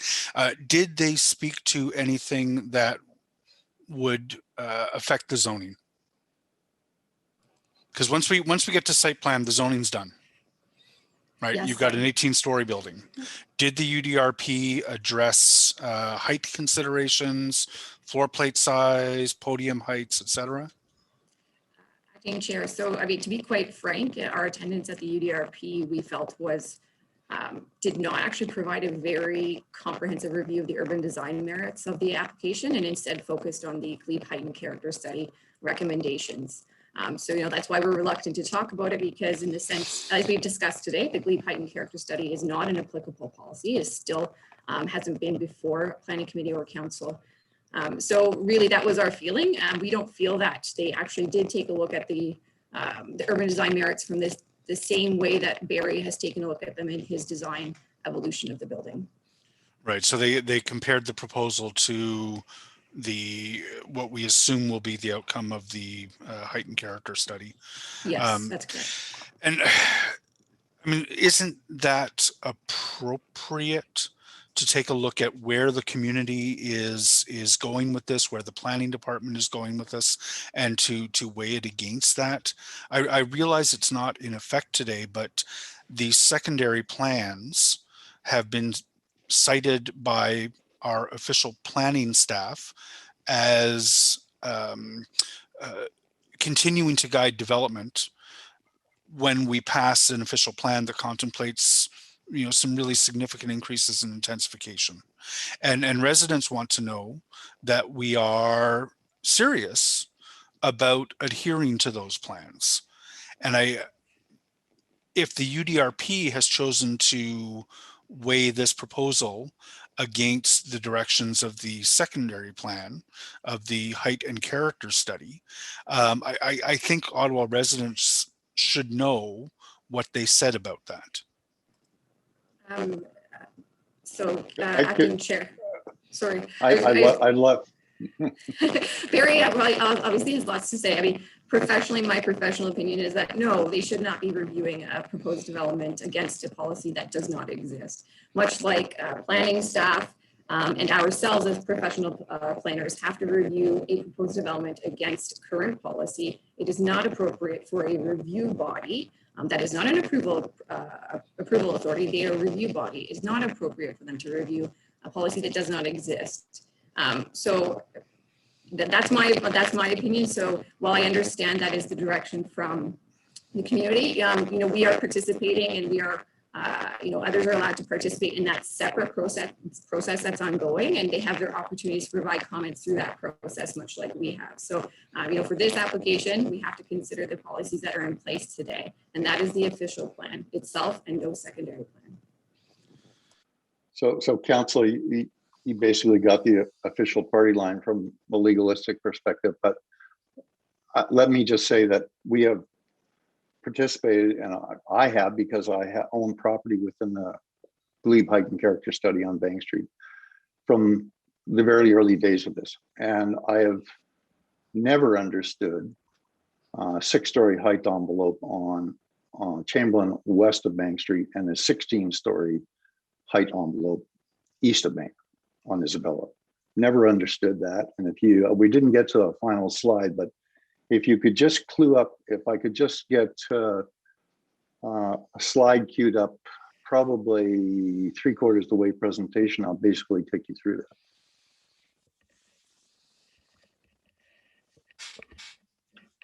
Go back one, please. Yeah. So I didn't set this angular plane strategy, but if you look at the angular plane, which is the gauze on this diagram, it looks at an angular plane on Rosebery using a starting height from the R3 zoning of 10.5 meters, and you end up with a 16-story building. If I took the same angular plane strategy that is used in the height and character study over to Isabella and Pretoria, they start at 14.5 meters, and as a result, the angular plane is even higher than this. So all I'm just going to say is that I participated in this glebe height and character study very early on. I have never understood, nor do I believe, that there has been proper consideration of height along Chamberlain versus height along Isabella. That's my simple comment. I don't want to get into a debate because we're not allowed to, but yeah, I think that's I'm just making an observation. It is frustrating, and I'll tell you, it's interesting that out of the box, when the height and character study started, from the very first meeting, it's been 6 stories, and we have constantly said there's an alternate form thing. We have seen no adjustment to that and no rationale. Why 6 on one side and 16 on the other? So I'm just. So we talk a lot about process, but I just don't see any adjustment to process. Like, or staff and the community did not agree. You know, we get to these impasses where choices have to be made. Correct. Okay. It's a frustrating position to be in as a politician who is largely in favor of the direction of the new official plan, and the trust in our processes is not present to the degree that we need it to be in order to have a smooth approval of the OP. So, but we'll have a coffee, Barry, and I know we disagree on this. I don't think we disagree. I think we actually agree on process, and I agree on the notion of the way things get polarized. I do. I'm just a simple architect, so I look at things from a 3-dimensional perspective. Okay, and there is room for form. There is room for form in this discussion. We have a lot of difference of agreements on this. I think this has been helpful, but I think we need to move on. Councilor Menard has another question. Thanks very much, Chair. I just want to say I need to defend our staff here on what they've done with the height and character study. You know, Mr. Hopen mentioned they has not heard a defense of it. Well, I have to disagree. That defense has been there in writing. The different conditions that exist between the two areas has been very clear with that angular plane. It has been there in public consultations on the glebe height and character study, and it has been there on public consultations on 30 to 48 Chamberlain. So there has been extensive discussion about the difference. And of course, that community, the BIA, which extends to these areas as well, and the developers in this study have all agreed that there is a need for some height north of Isabella Pretoria that has a largely different condition, which I'll go through in my presentation later on. But I need to defend our staff on what they have said and what they've done there already. With regard to the urban design review panel, just one quick question, Chair, is the applicant has mentioned that they're not subject to an urban design review process because they're not in a design priority area. But the staff report says they are in a design priority area. So if we can just get clarification on that. Is that for the applicant, Councilor Menard? It's for whoever wants to clarify. The staff report says they are in a design priority area and they are subject to UDRP, and the applicant is saying it is not a design priority area and that they are not subject to UDRP. Okay, so we're about to go to staff for questions. I think that's appropriate for staff. Do you have any more questions for the applicant before we do? Thank you, Chair. Okay, So I'm seeing no more questions from councillors for the applicant. So we are going to move on to questions for staff. I think there's enough difference of opinion that we've heard from delegations and from the applicant. I would like to ask Steve Gauthier. He's the author of the report that we're considering today and the recommendations.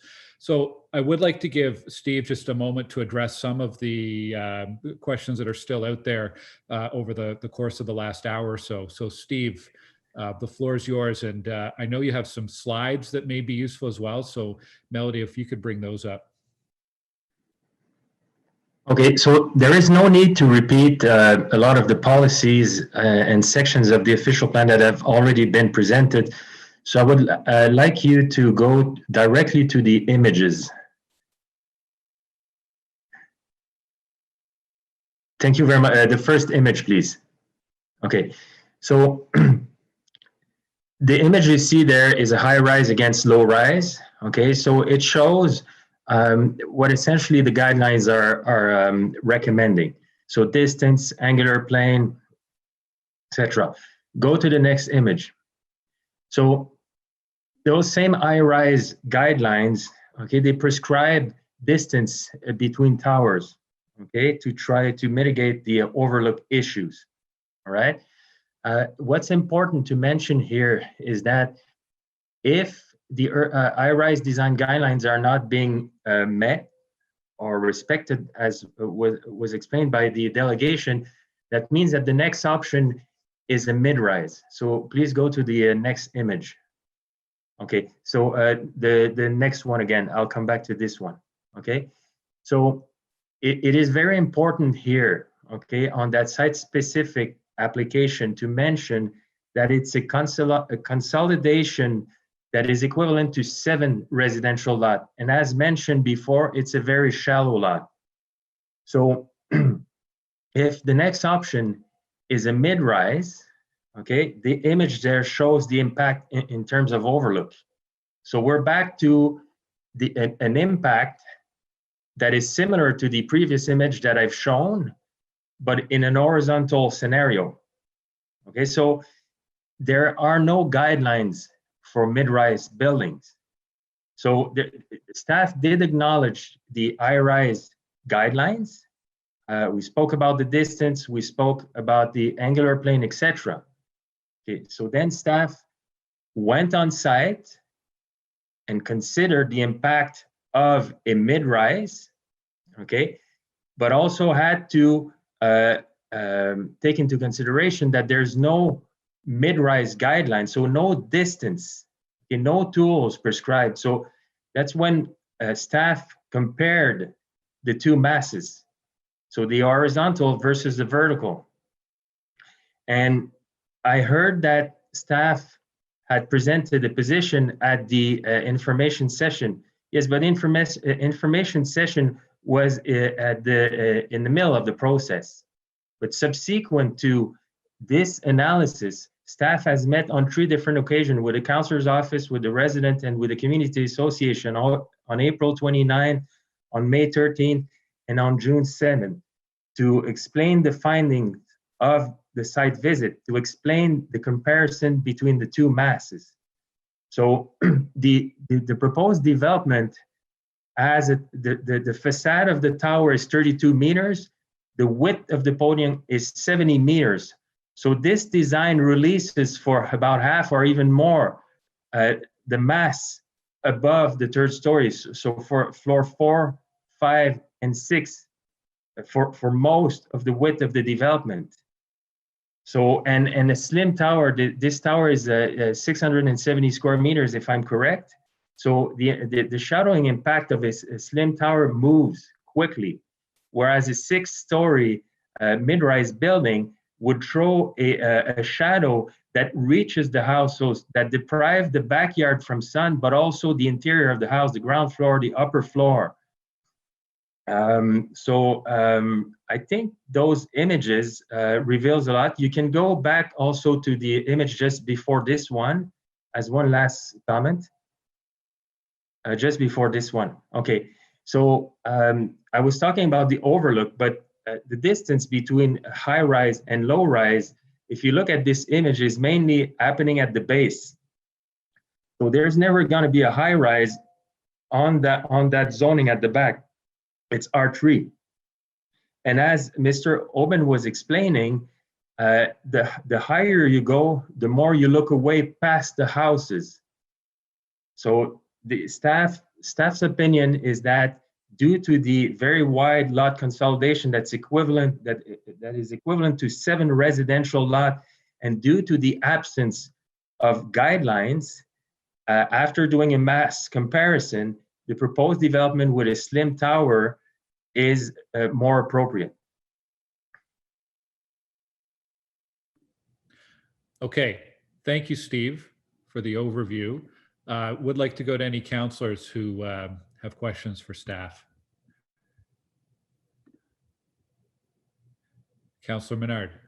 Thanks, Chair. I'll ask some questions. Thank you, Steve, for that presentation. I need to go through a couple of pieces where we say, because we're debating the shadow impact and we're debating the privacy and overlook impact. And I need to go back to other comments that have been made previously about these, because of course there's been a full change in staff position. And so the original staff position on shadow impacts was that although less properties would be affected immediately south by the proposed tower, more properties would be affected to the southeast, and this is as far as Bank Street. Furthermore, although less properties appear to be affected immediately south, those affected will be completely deprived of sunlight starting at 4:30. And then staff say the 6-story height, although affecting more properties, would not cast a shadow all the way to Roseberry houses. With proper setbacks and stepbacks applied to the upper stories, a deeper part of the backyards along the houses could be cleared from shadow. Is that still accurate? Well, I heard earlier, and you just mentioned it about the shadowing and the step back, but this building is located to the north, and sun, sorry for lack of vocabulary, from dusk till at dawn goes to sleep on to the northwest. So what the step back would do would release a corner of the building on the west of the building. The shadowing would change slightly for the first properties at the back, but the building is to the north. It's not as if the building would be to the south, it's to the north. So the sun starts to the east and then lies to the northwest. So if the properties immediately south are deprived from, as I said, the rear yard plus sun entering the house versus a quick shadow that casts further away on Roseberry, I guess there can be a difference of opinion, but the impact on the houses behind being completely deprived for a longer period for their backyard and inside the house to staff is a more significant impact. Okay, and if there is a replica tower there as well, is there any shadowing impacts with that? There would be a shadow impact, and the staff would work closely with the developer, same as this one. The urban design guidelines, the high-rise guidelines recommend not to exceed 750 square meters as a floor plate. Well, this tower is way under that. It's 670 square meters. And if you look at the design, the rear facade gets tighter. It's narrower than the front to provide an angle. So staff would work with the developer to make sure that we have a slim tower and that we have a longer but a quicker window of shadowing. And that would be to adhere to the urban design guidelines for high-rise buildings. And that's an important point. In the central area, those guidelines, when you don't have a secondary plan, they play a very large role. And they state that you need to establish a minimum 20-meter tower setback from the abutting low-rise residential properties. And just a yes or no is fine. I know we're short on time. Does this application meet that guideline? Well, 20 meters is in the central area. The angular plane is elsewhere. So here we're talking about a 45-degree angular plane. So we've explained our rationale. People keep pointing at the tower exceeding the 45-degree angular plane, but it needs to be mentioned that under that 45-degree angular plane, there's a lot of mass release for more than half of the width of this development. So it's 4 5, and 6 are completely cleared from underneath. So there's a give and take. So that mass is being relocated up. It's a building that is north, and all those units are now away from the rear yard and from the rear window, looking past the houses. So it does meet the 20 meters tower setback, and it does meet the angular plane. Well, the 20-meter setback is applicable to the central area. Yes. So we're talking about the 45-degree angular plane, and we've seen the study, the height and character study starts the angular plane inside the lot. But as Mr. Oben presented in his presentation, the 45-degree angular plane can start at different locations. The images show that it started from the front wall at the back of the house is the same as the study recommends east of Bank Street. So there's a lot of discussion on where that 45-degree angular plane should start. With the image shown by Mr. Oben, we're completely underneath. If we move it towards the property, that's the give and take that I've explained. There's more mass above, but away from the houses, and that mass is north. So we're releasing from floor 4 to 6 for more than half of development. This is all released underneath the 45-degree angular plane. Okay, so the 45-degree angular plane, if you took say a different height, which is the condition to the east, not the condition here, then it could potentially meet that if you also put it to the very front of the property instead of to the very back of the property, which is not normally how the 45-degree angular plane, I guess, is applied in the urban design guidelines for high-rise buildings. But I just wanted to also mention your comment about privacy and overlook. Previously, you had mentioned that privacy and overlook, staff is of the opinion that a 6-story built form with recessed upper floors would, in the overall, be less impactful to Roseberry properties. Although staff appreciates the proposed 3-story base and the smaller tower floor plate, the privacy and overlook impact on the low-rise residential building immediately behind the 16-story tower is too significant. Yeah, those are the comments based on the interpretation of the guidelines, and staff has always acknowledged those guidelines. In the comments that follow the circulation that you just read at the information session, okay, then the staff went on site to conduct the staff analysis. And if I could ask for the presentation to be put back in, I have an image that I would like to show, just one slide, and it shows 100 Isabella. It's just before this one. Okay, so there was a desk analysis. The proposal was compared against the guidelines, and that's what reflected in the circulation comment, and that's what was mentioned at the information session. But at the information session, and I've watched the video again, I did say that the process is not finished, and I did say that further analysis needed to be done.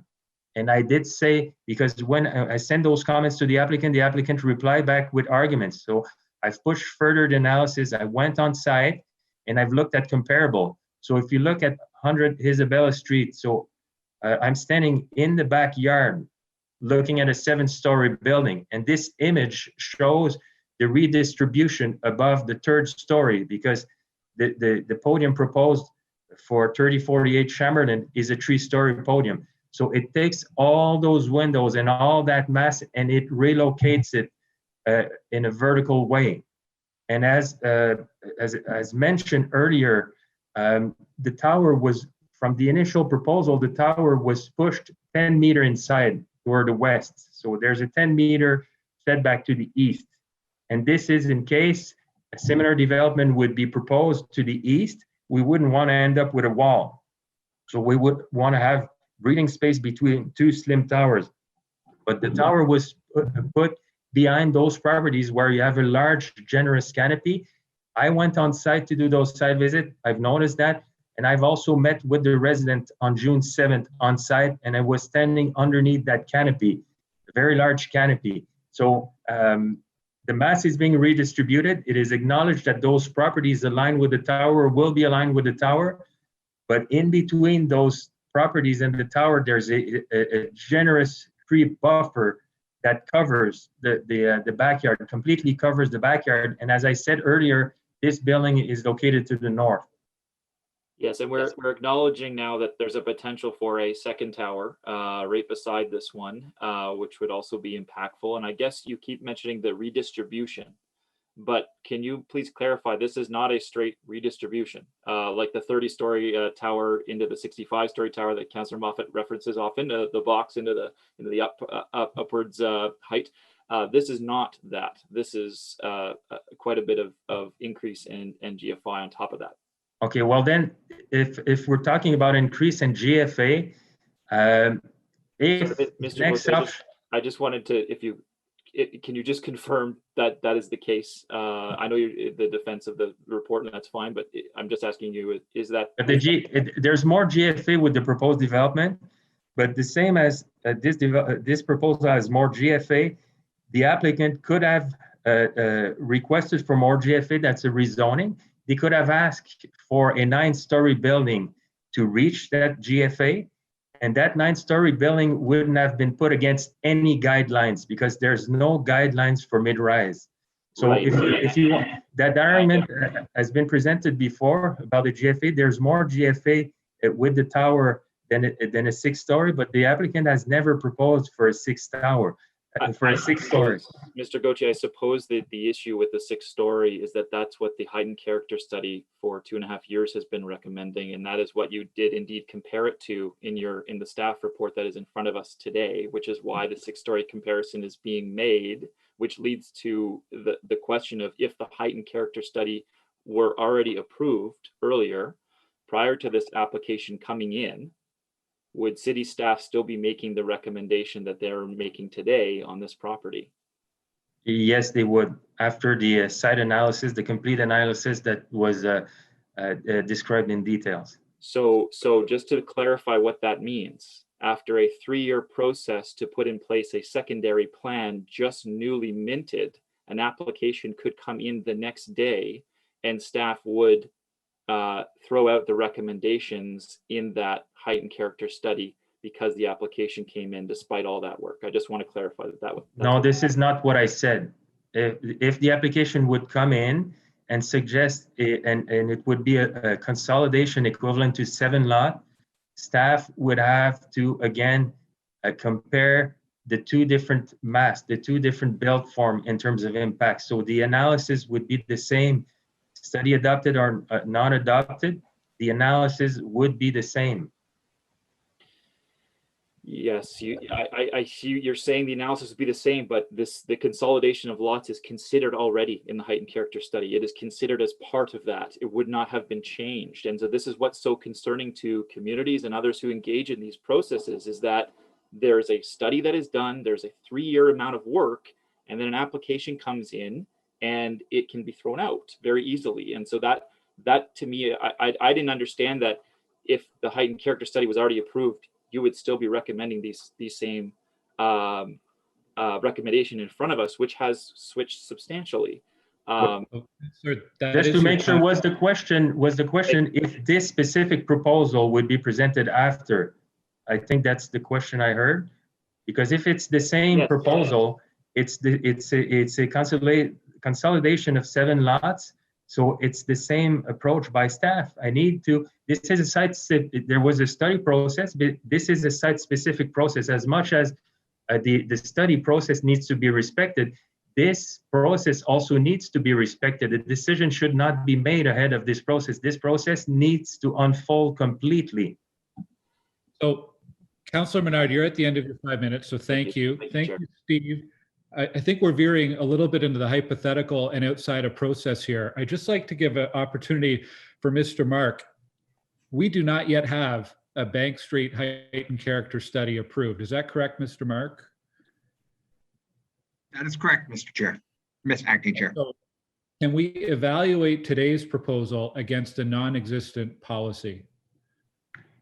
No, Mr. Chair. Okay. I know Doug James was trying to get my attention earlier and wanted to add something to the commentary. Doug James? Yes, thank you, Acting Chair. Just with respect to a number of things that have come up, I'll see if I can answer them. For the UDRP, just to confirm, this is not in a design priority area. The design priority area runs down Bank Street, not down this portion of Chamberlain. So it is not. They went voluntarily to the UDRP, and to go back with in the future would be, they would do so again voluntarily. And just wanted to reiterate it. Maybe it needs to be said though, I suppose, but the study may have been going on for years, but when someone submits an application, it's a complete application through the Planning Act. We have to deal with it under the policies that exist today. And if you read the staff report, our recommendation is for approval of this based on the policies that exist today. It's not a comparison of what 6 stories or 9 stories or compared to the 16. It's actually only, I would submit as before committee and would before council, is that how this development fits in with the policies, the 16-story. That's all that the committee and council have to consider, not a comparison between the two. And it's our opinion, of course, that, and again, it was as mentioned by Kirsten and Mr. Hoban, that this is a better development in terms of meeting those policies. People have talked about the guidelines. The guidelines are just guidelines. They're not the policy. The policy actually has the teeth. The guidelines do not become policy. We look to them for the guidance. There's the lot area. This is over the lot area. The floor plate of the building. This is actually, the floor plate of the building, as mentioned, was about 100 square meters under that. 45-degree angular plane. As you can see, it's kind of a moving target. It's just something that we can consider, because I say it's a moving target because it depends on where you take it, at the back of the rear yards, if you take it out at the street. It's just something for us to consider. As far as that, in terms of the guideline for, there's a lot of discussion on this about the 20 meters between the tower and the buildings. Actually, we have 8 meters on this property, and the properties on Roseberry have a very significant rear yard setback. Some cases, I was just looking on GeoWattawa doing the measuring tool, 12 meters. So you get around the 20-meter separation between buildings that way as well. Just for considering that, just wanted to straighten some things out so that when committee makes its decision, they will hopefully consider it against the policies that exist today, and not, even though there's been a study going on, it's the policies that exist today that take precedent. Okay, thank you, Doug. Going to our next committee members with questions. Councillor Kitts. Thank you, Chair. I think some of my questions were asked already, but realize that a pinch point for the community is that the application, as we've been discussing, is coming before the study is complete. I'll be honest, I was a bit surprised to learn that this part of Chamberlain was included in the study, because it has a much different feel and environment than Bank Street. But it was obviously clear on the map that one of the delegations shared that this address is included. So I was just wondering if staff could explain why the section of Chamberlain was included in that study.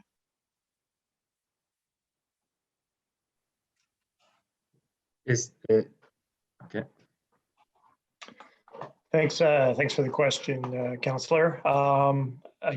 Before I turn it over to Peter Giles, I will just confirm that we are proposing to remove these lands from the character study area. I'll ask Peter to address the original at the start of this.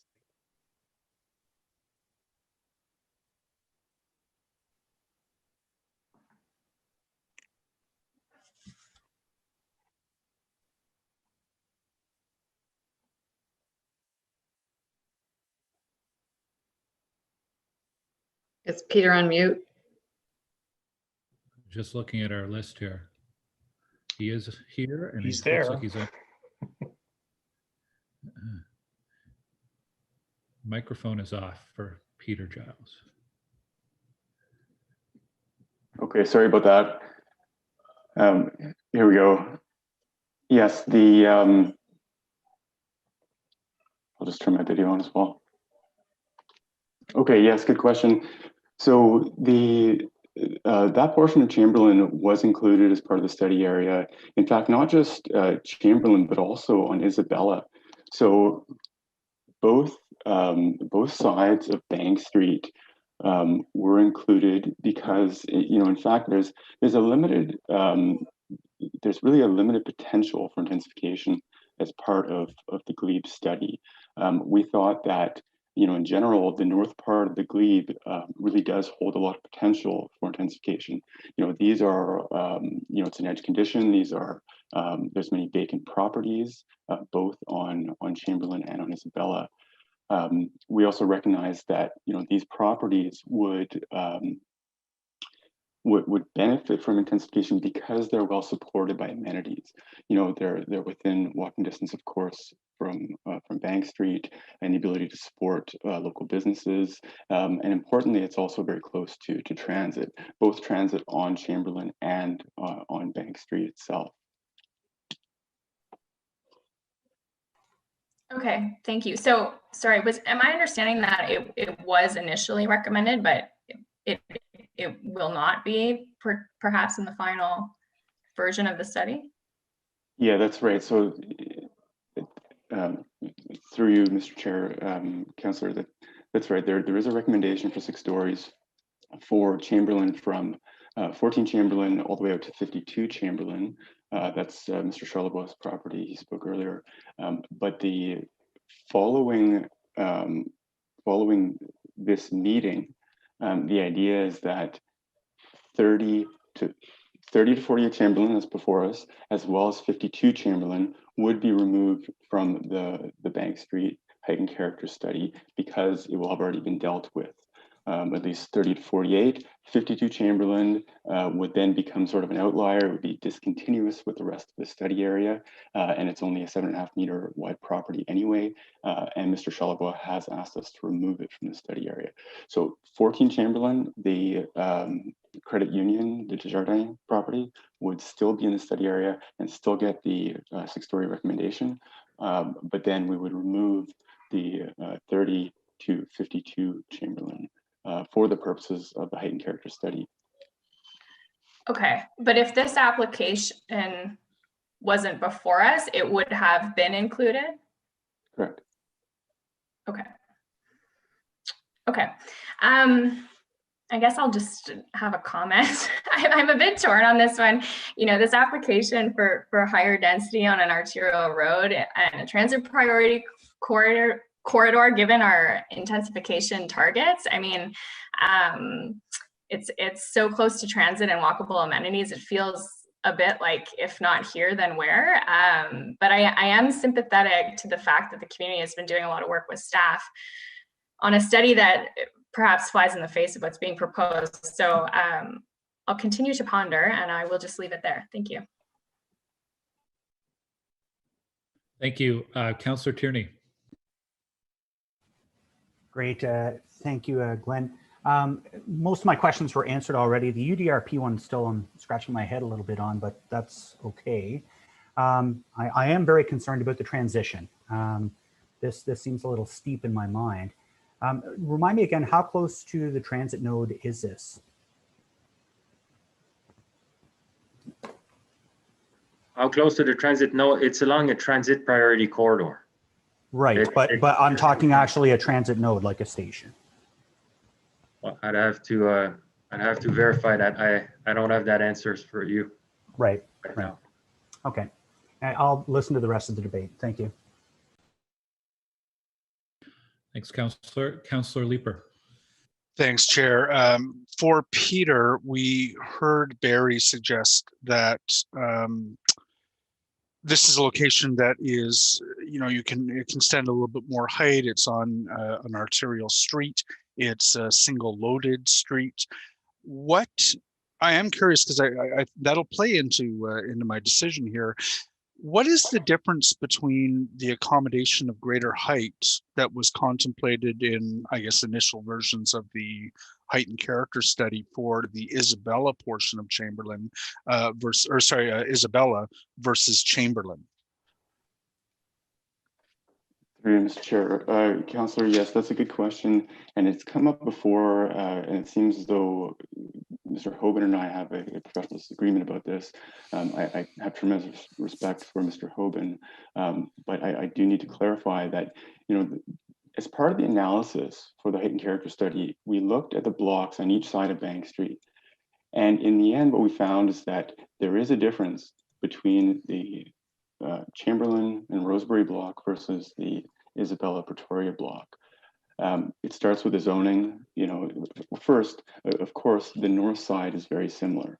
Okay, we acknowledge that. But the difference is the south side. Okay, on the south side of the Isabella block, we have R4 properties on the north side of Pretoria that already contemplate intensification, right? It's an R4 zoning up to 14.5 meters, so that's a generous 4-story building. We have about just over half the block kind of in place because 460 O'Connor at the east block end is a big through block with a surface parking lot facing Pretoria. On the west side, on Rosebery, it is a different condition. It's a different zoning. It's R3, max height 11 meters, so those homes are already basically built out in terms of the maximum heights. There's other considerations. I don't need to get into all of them, but essentially, the street characteristics are different. On Rosebery, it's a quiet dead-end street. On Pretoria, it's a more important street. It's a busier street because it connects Bank Street all the way to Queen Elizabeth Drive. Okay, now, so what I've said is that the Rosebery side is a more sensitive condition than the Pretoria side. So the challenge then became, where do we place the start of that 45-degree angular plane? On Pretoria, it was obvious that, following the guidelines, that we would place it at the front of those properties on the north side of Pretoria. So you go up to max height and zoning, 14.5 meters, and then 45 degrees going north from there. That results in the 16-story max building height on Isabella. Can we apply the same thing on Rosebery, given that it is a more sensitive condition? That's the big question. Okay, and for the purposes of the secondary plan, I didn't want to do that. I want to take a more cautious approach. Remember that as part of the secondary plan, we're kind of looking at this from 10,000 feet, where we don't have a detailed development application in front of us. So we kind of have to assume. I want to pause here. I think we are veering far away from the development application in front of us. We're considering a development application on Chamberlain, and I think we've spent a significant part of the staff time discussing a policy study that is ongoing and not completed yet. I'm happy to entertain questions for staff about the development application, but I think we've spent enough time considering the Chair, if I may, I think the applicant has raised it in their suggestion that the height is suitable for Chamberlain, that Chamberlain has certain characteristics that make it acceptable to add the greater height. And what I think we're unearthing here is that there are reasons why Chamberlain may not accommodate greater height in the way that some others are. So I think we're getting very site specific here in terms of how much height can Chamberlain accommodate in this particular location, and that speaks to whether or not the application should be approved or not. I'm finding this very helpful. I agree as well, but we've heard from a number of from the applicants, from community members, from consultants, from staff. I'm just hoping we can move on if there's any other questions other than the specific height question that we've been dealing with here. So, Peter, I guess I'll just ask if you can wrap that up. It doesn't sound like you would, in the course of doing what you were doing, have considered 18 stories to be an appropriate height for this part of Chamberlain. Through you, Mr. Chair, that's correct, Councillor. As part of the height and character study, we reached a conclusion of a maximum of 6 stories. And like I was getting at, that's based on, the question about where to place the start of that 45-degree angular plane. And given the more sensitive condition, for the purpose of the study, I placed it somewhere behind the buildings on Rosebery, which would result in a mid-rise building height. But then, you know, as Steve has brought up, the problem is that we don't have mid-rise guidelines. So we couldn't just leave it at that, because then we could end up with a 9-story bar building all the way across those 70 meters, which would be, you know, frankly, much worse than either the 6-story or the 16, in my opinion. So that's how we ended up with the 6. It is a cautious approach, and it is an approach specifically for a secondary plan, which, you know, doesn't mean it's the only potential solution here. I think that's important. You know, that's why there's a process for individual applications. Okay. Chair, thank you. Okay. Thanks, Councillor. I'm not seeing any other questions for staff, but we'll give the opportunity for a brief wrap up if anybody wants to. Councillor Menard, I think you have a short presentation you wanted to make. I'll take like 2 or 3 minutes on a PowerPoint, and then I'll be done. I'll be out of your hair for this one. So thanks very much, Melody, for putting that up there. I'll just put my screen on full screen here and then ask you to go to the next slide.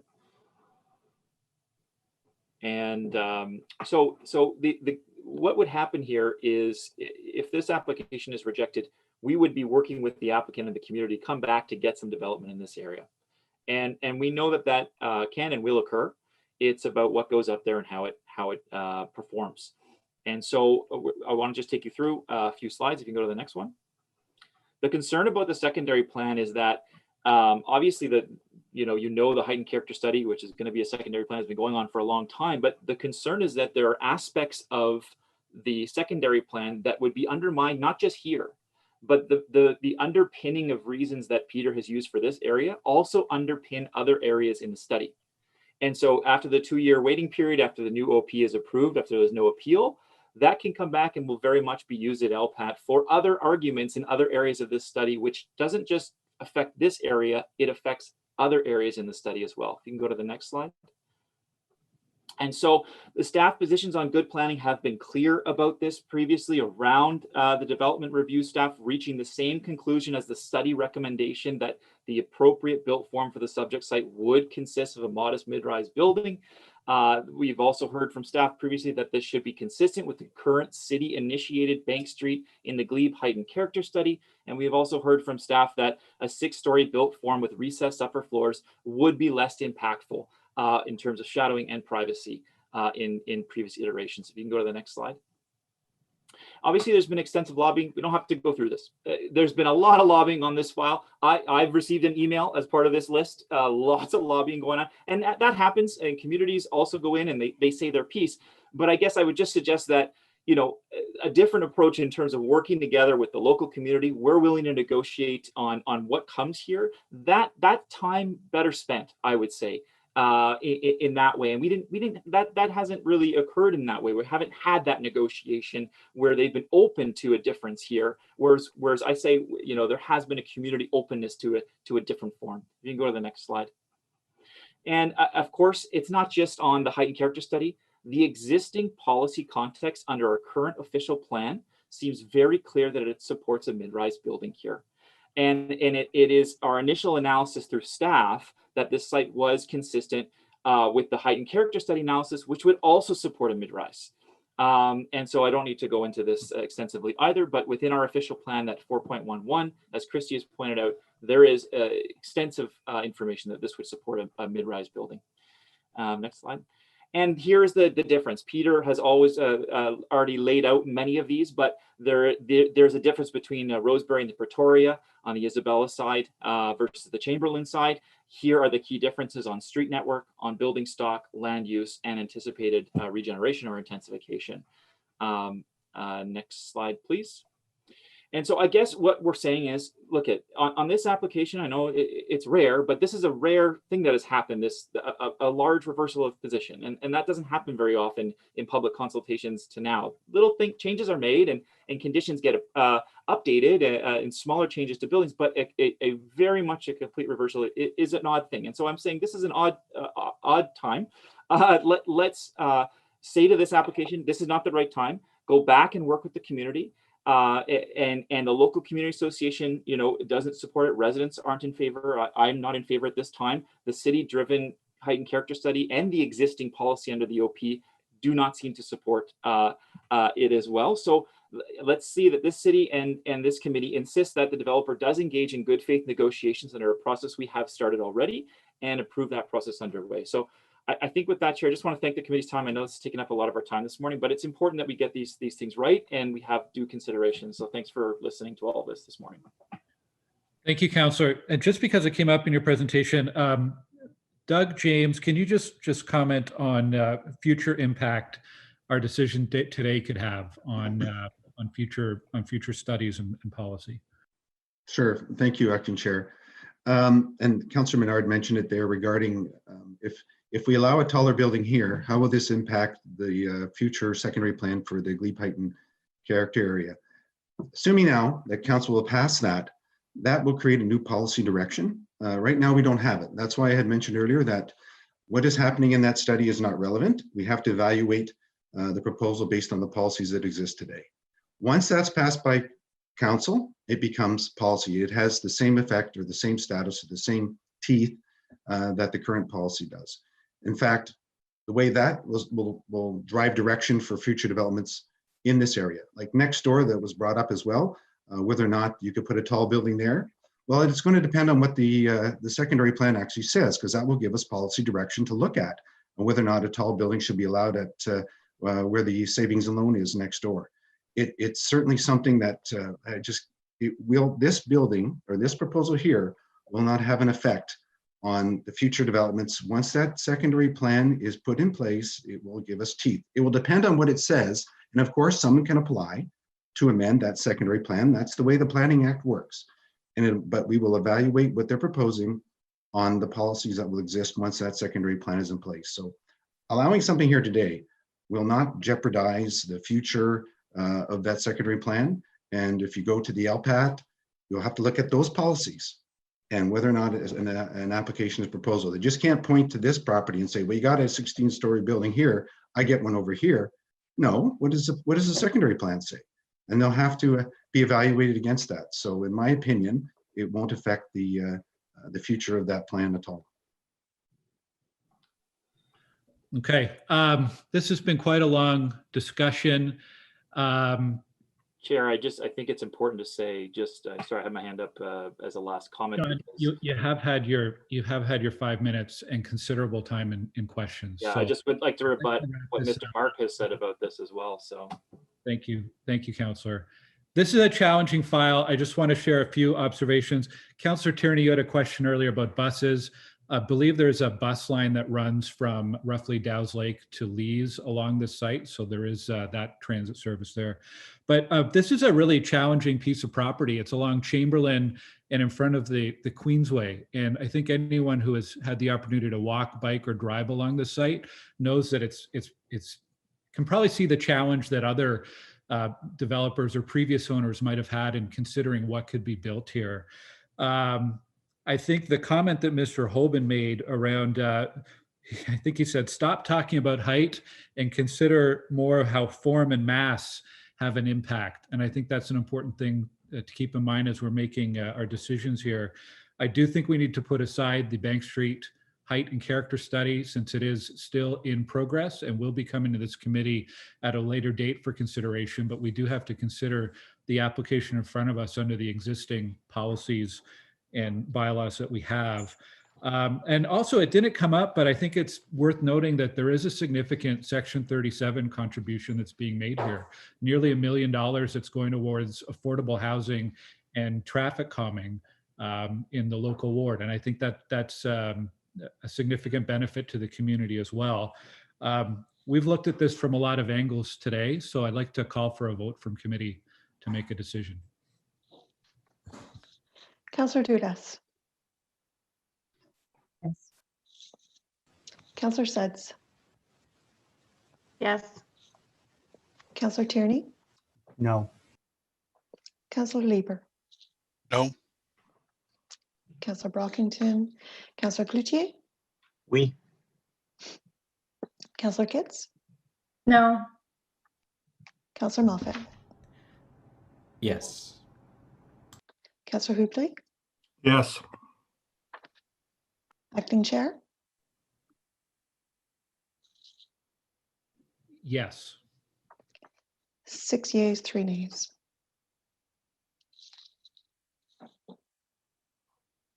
Okay.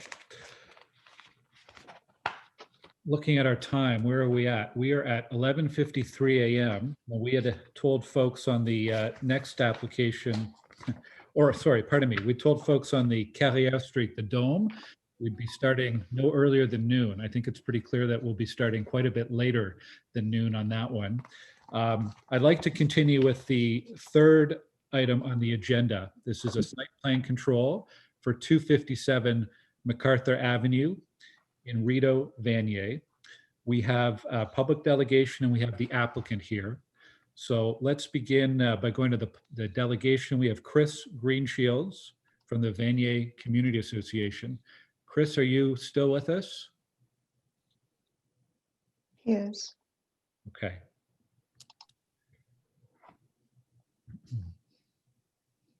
Am I on now? Yes, you are, Chris. I was disconnected for a minute, sorry. Welcome. You can go Thank ahead. you. Thank you, Chair. The Vanier Community Association supports this application.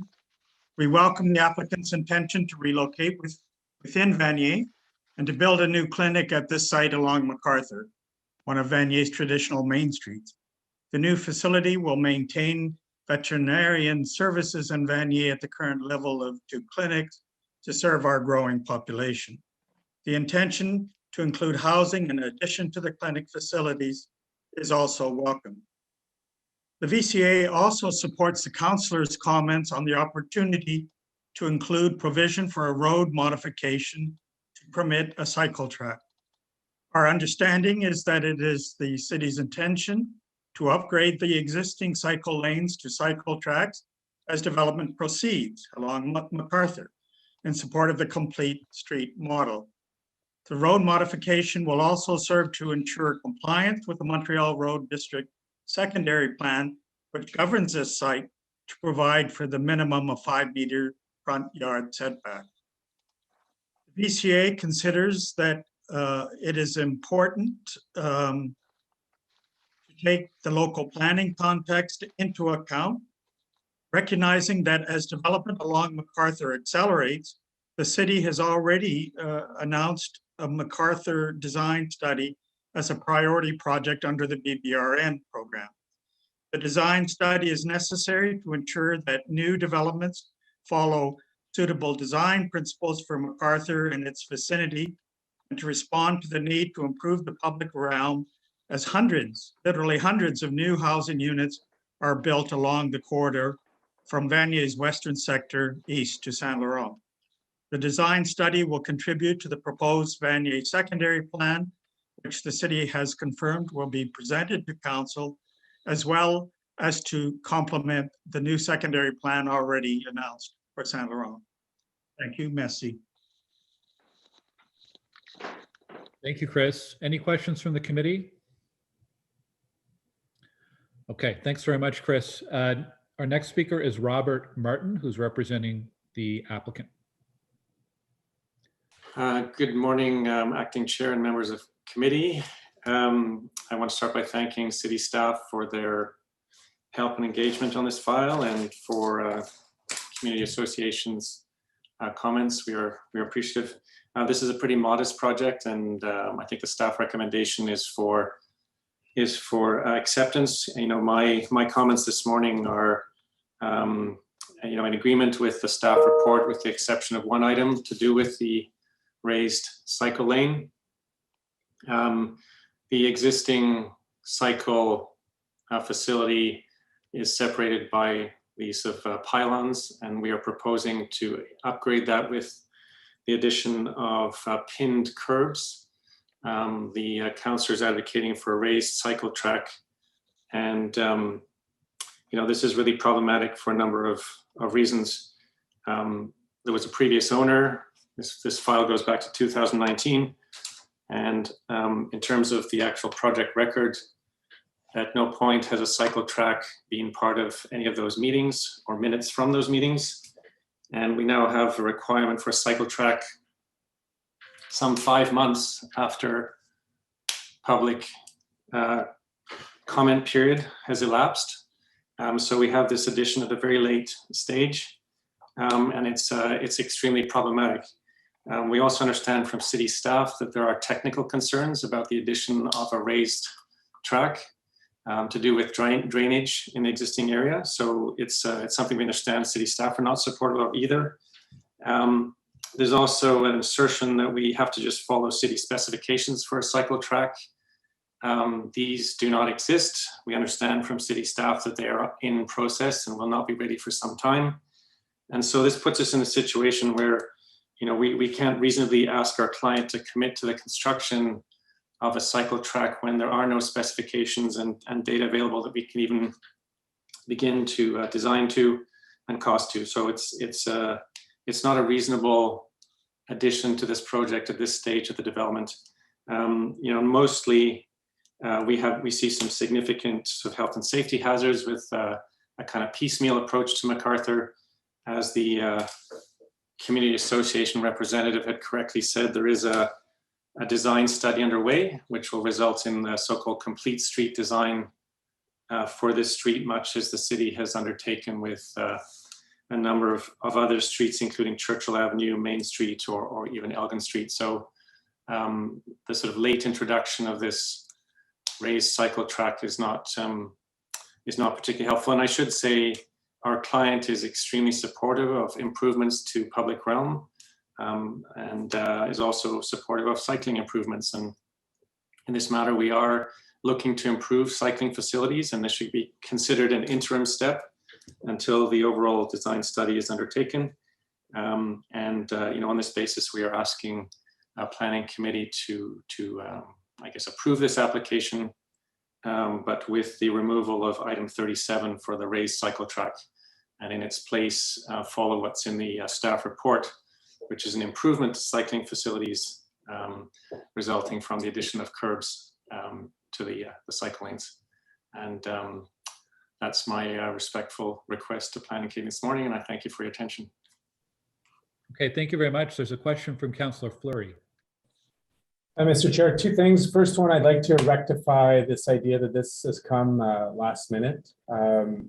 We did meet with the consultant for this property owner, Mr. Paul Robinson, on this application early. We did signify that. There was a former city planner that's now on maternity leave, for which we signify that. We have a number of planning applications on MacArthur, all of which we're asking for cycling track, and the majority are well supportive.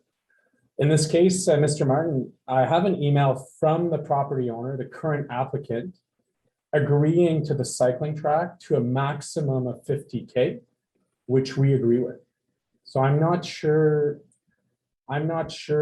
what the purpose of your intervention today, because city staff support it, I support it, the current owners send us an email, we have it on record saying we're okay with that specification up to 50K, which I'm supportive of. So I'm not sure why we're here.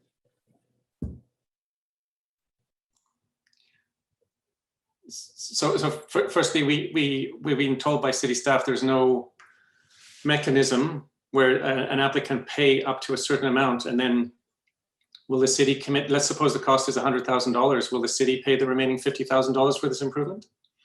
You know, I mean, that's just not the way things work, to our understanding. And our owner has you know, talked about that. It was largely an attempt to get movement on this file. But you know, when the reality has come through that there are no cycling specifications, there are no city specifications for a cycle track, Councillor Fleury, and the minutes from 2019 onwards, there's not one single item in the minute that talks about raised cycle track. So you know, you may be dealing with other files and other locations, but for this site, you know, neither from your office, there's never been a request for raised cycle track, and it has come in months, 5 months after the close of public comments.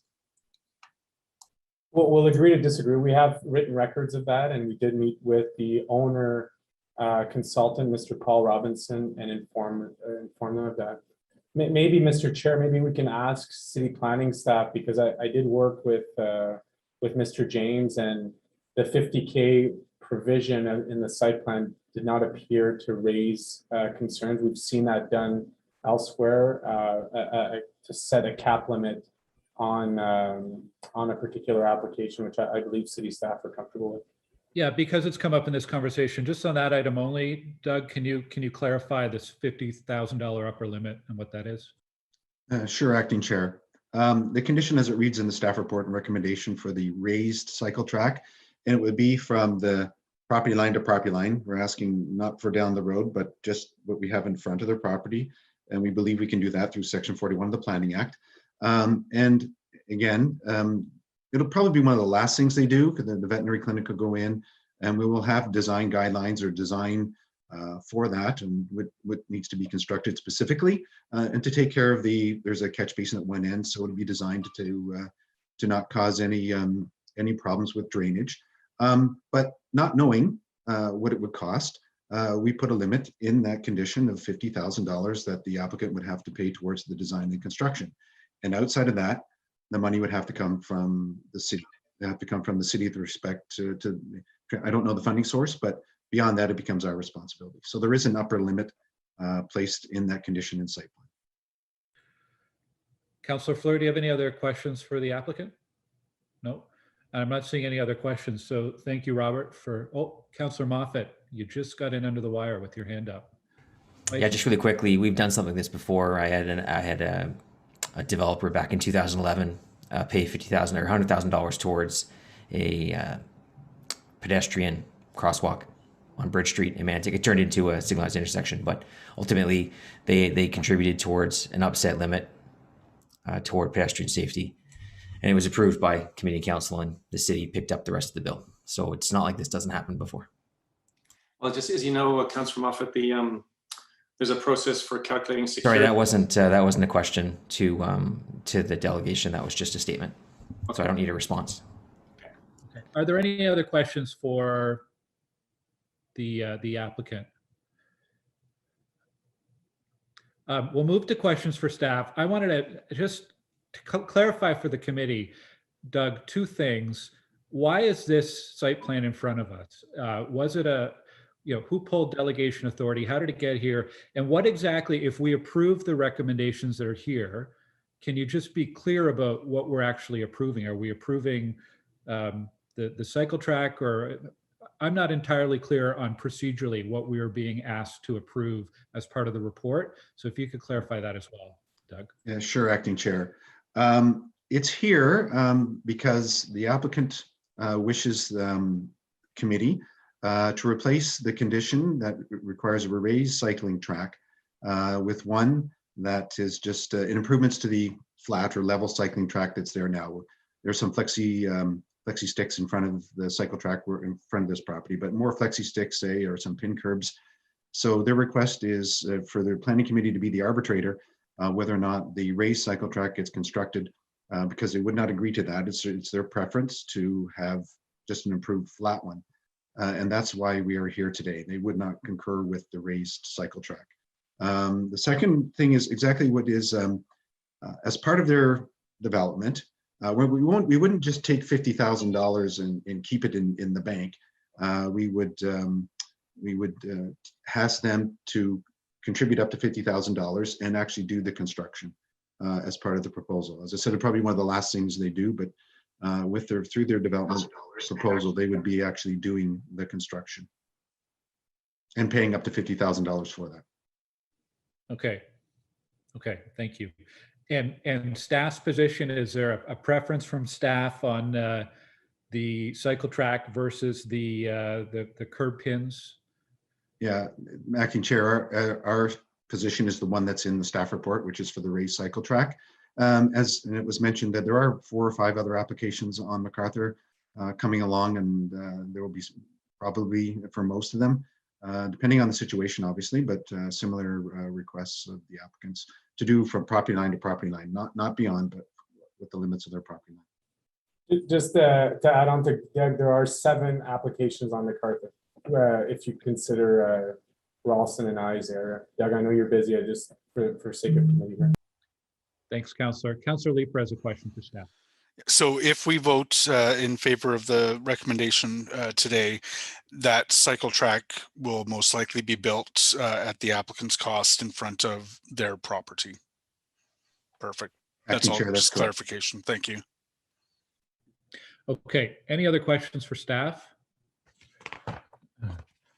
Just for clarity for many people who are watching today, I'll call for a vote on this item. Any of the items with delegations we'll do a vote on for clarity. So Melody, if you could assist with that. Councillor Dudas. Yes. Councillor Suds. Yes. Councillor Tierney. Yes. Councillor Leeper. Yes. Councillor Brockington. Councillor Cloutier. Yes. Councillor Kitts. Yes. Councillor Moffat. Yes. Thank you. Councillor Hubley. Yes. And Acting Chair. Yes. 9 yeas. Okay, thank you. We're moving on to the next item, which is item 4, official plan amendment and zoning bylaw amendment 1335 and 1339 Bank Street. We have 4 public delegations and 2 representatives from the applicant. A couple of housekeeping things. After this item, we will take a brief pause just to give people a bit of a break from Zoom.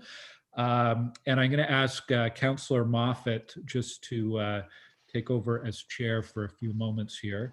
The first delegation is James Russell. Before I officially assume the chair, I'd like to move the technical amendment as vice chair. Oh, thank you. And there is a technical amendment that might be introduced now. I believe the vice chair, the acting vice chair. That's exactly what I was referring to, Jean. Got it. Sorry. Thank you. Thank you. It's a long meeting. So Vice Chair Moffat. Thanks. Whereas the report from us recommends approval of an official plan and a zoning bylaw amendment for 1335 and 1339 Bank Street to permit a mixed-use high-rise development, and whereas inconsistencies between the report and document 4 zoning schedule have been identified, therefore be it resolved that document 4 zoning schedule be replaced with the attached revised document 4 zoning schedule revised, and be it further resolved that pursuant to the Planning Act, subsection 3417, no further notice be given. And there's the revised map.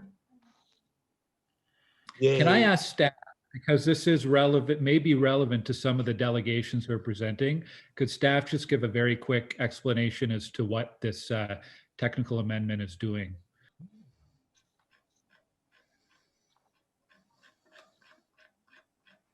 Lily, did you want to explain the change in height schedule for lowering the podium to 6 stories? Certainly, Vice Chair, Acting Chair, and the Vice Chair. The purpose of the technical change was just to make sure the schedule and the report is consistent. It actually does not change the height in meters. In the schedule, original version, I was referring to areas A and B as 7 and 8 stories. It's actually 6 and 7 stories. The confusion was due to the internal structure of the building internally, but the look and the feel of the podium would be 6 stories. So we just want to be consistent with the report. It's a fairly minor change. Okay, thank you. We're going to move on to delegations, and I'll cede the chair to Councillor Moffat for a few moments. All right, thank you very much. Just be careful, I might not give it back. So we will start with James Russell. Hi, I am not a professional planner. I am simply a citizen.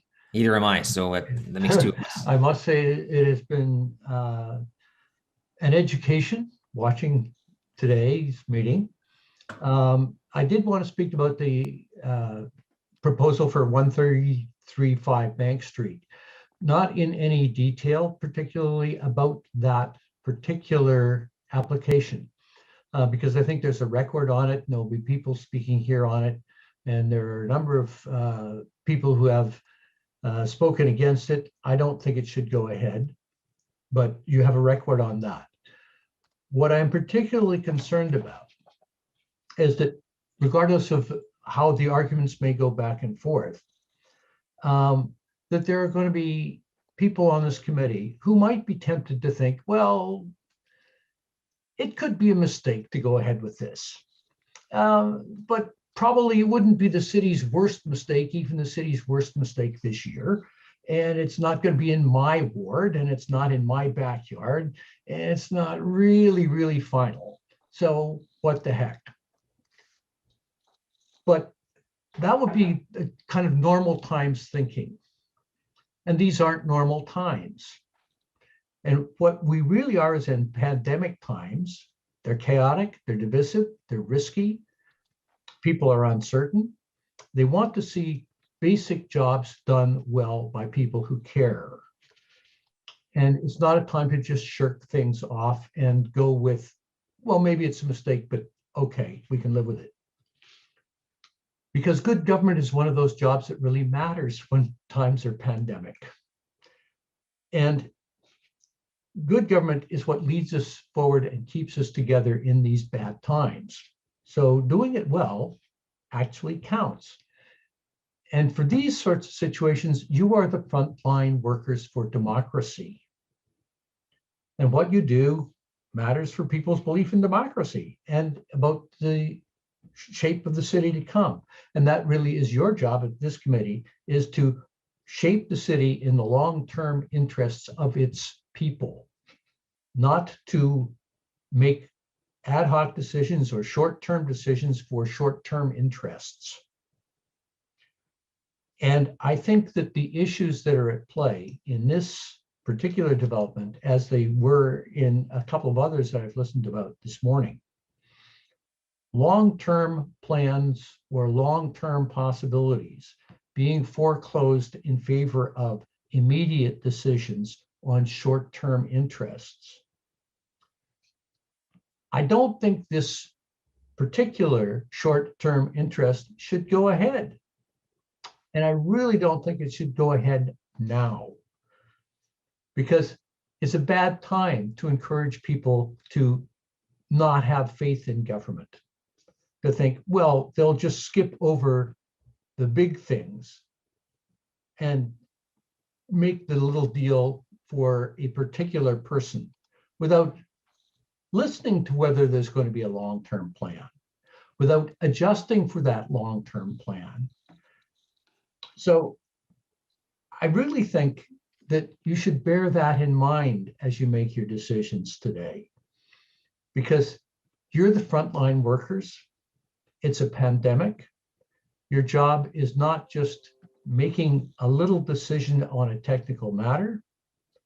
It's a decision about the future of the city and whether people can have trust that their representatives are there for the long-term and general good, and not just for the short-term good of one little corner. 1 minute. That's it. Thank you. Thank you, Mr. Russell. We have a question from Councillor Cloutier for you. Thank you, Acting Chair. Mr. Russell, thank you very much. And thank you for your coming today. I guess I understand what you're saying, and we've heard that in the context of the review of the official plan. As you see today, there are 8, 9, 10 matters before the planning committee, and we have 20 or so planning committees every week. I apologize, every year. Can you tell me what is the particular item with respect to this application at 1335 Bank Street that is of concern? You spoke of short-term versus long-term, and you are absolutely right. I concur. We are making decisions not with a short-term perspective. This has an impact on for 30, 40, 50 years. What are some of the issues that are of concern to you? Some of the issues are some of the issues that were raised also in respect to the your longer discussion on that started with the Roseberry Group. It's a question of, for me, this is the first step. There will be another development even bigger right across the street from it. So it's the first step, and it's the first step which would in effect build a wall across the south, between the south part of the city and the north part of the city at Billingsbridge, that the heights that will be argued for will be even more extreme than the ones that are there, even more in violation of all the current plans and the proposed plans. That the excuse for doing this, I'll get back to that in a minute, but in the meantime, it is going to impact all of the neighborhoods around it, not just a couple of streets nearby, but all of the traffic through and by and around there. And it will upset that balance and have running impacts all down and set a precedent for very tall buildings, which would be problematic for quite a number of reasons as time goes by. And we see it in a pandemic. Do people really want to be on the 25th floor of a building when there is a fire? Do they want to have people up there where they can only have air conditioning and you're in a pandemic and you can only go up and down elevators? There are a lot of specific reasons why building a lot of extra high towers to house them right now, to in effect put a block down the middle of the city, don't strike me as being particularly good ideas. Above and beyond that, there are environmental impacts, which I don't think have been really properly considered. And we've just seen this week how in BC, if you don't think well about environmental impacts now, boy, are you going to be paying later on. So all of those things concern me. And I think that they ought to concern you. And I think that the longer term process that frames that idea about what is a proper height and place. I'm sorry, I'm overshooting my time, Mr. Chairman, but I'm trying to respond. The good thing, Mr. Russell, is when we ask you a question, your time just opens up. You can okay. It's added time. Okay, thank you. But as I said, I'm not a technical specialist on this. I also have had a lot of difficulty in my own mind understanding why apparently staff and proponents for proposals have made a decision that the volume of space that would be occupied under current guidelines, under the current plan, is what should be determinative of the amount of vertical height. I mean, if you could build it one way, then you can build it the other way. And you just sort of take that block and turn it around. And that would be okay if you've got roughly the same density. And I find that difficult to reconcile, the question of density as being a predominant aspect of these things, when I think, well, the city has just incorporated square miles of empty space. And now we're really concerned about making sure that the city is adequately dense. And the only way we can think of to get an adequate density in the city is not to build out on that empty space, but to put up towers in the middle of residential areas. Okay. All right. Thank you. And Chair, just 30 seconds. You know, you are right. Density versus height. And you talked about empty space. We are always dealing in the environmental impact of sprawl versus densifying. You're absolutely correct. Those are always the considerations that members of this committee, that individual councillors, as we're dealing with these matters, we are always dealing with. Mr. Russell, thank you very much for coming today. Thank you. Thank you. And yeah, it's not a juxtaposition that we are looking at more land and increased height. We actually have to do a little bit of both because we can't do all of one right now. Hopefully in the future, we can do all of intensification and no urban expansion. That's the ideal. That's where we try to lead to. Our next speaker is Michelle Haddad. Sorry if it's Michael, but.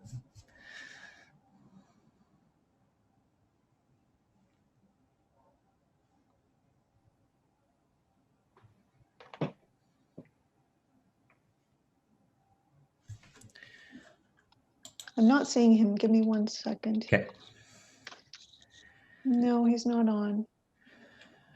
He might be on later. I know Michelle Haddad.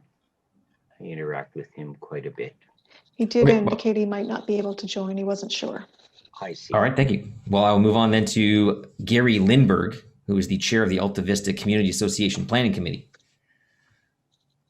Hello, greetings, Mr. Lindberg. Mr. Acting Chair and members of the Planning Committee. Thank you for this opportunity to address you. I'll be brief. We made a brief submission, and I just want to highlight our principal recommendation. We're recommending that the Planning Committee defer taking a decision on this submission until more of the major remaining issues concerning this submission are properly assessed and addressed. In our submission, we referenced the recent Urban Design Review Panel assessment of the proposal, and they recommended major changes to the proposal. But none of these recommendations seem to have been addressed, and we feel they're major enough that trying to deal with them via the site plan control process as recommended is really not workable in our view.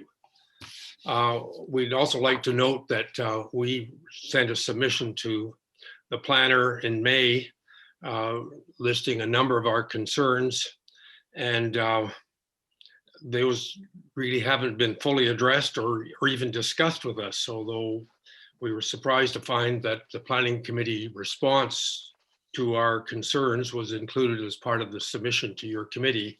And it now becomes more difficult to discuss it since it's part of this higher level official record. I'll just give you one or two examples.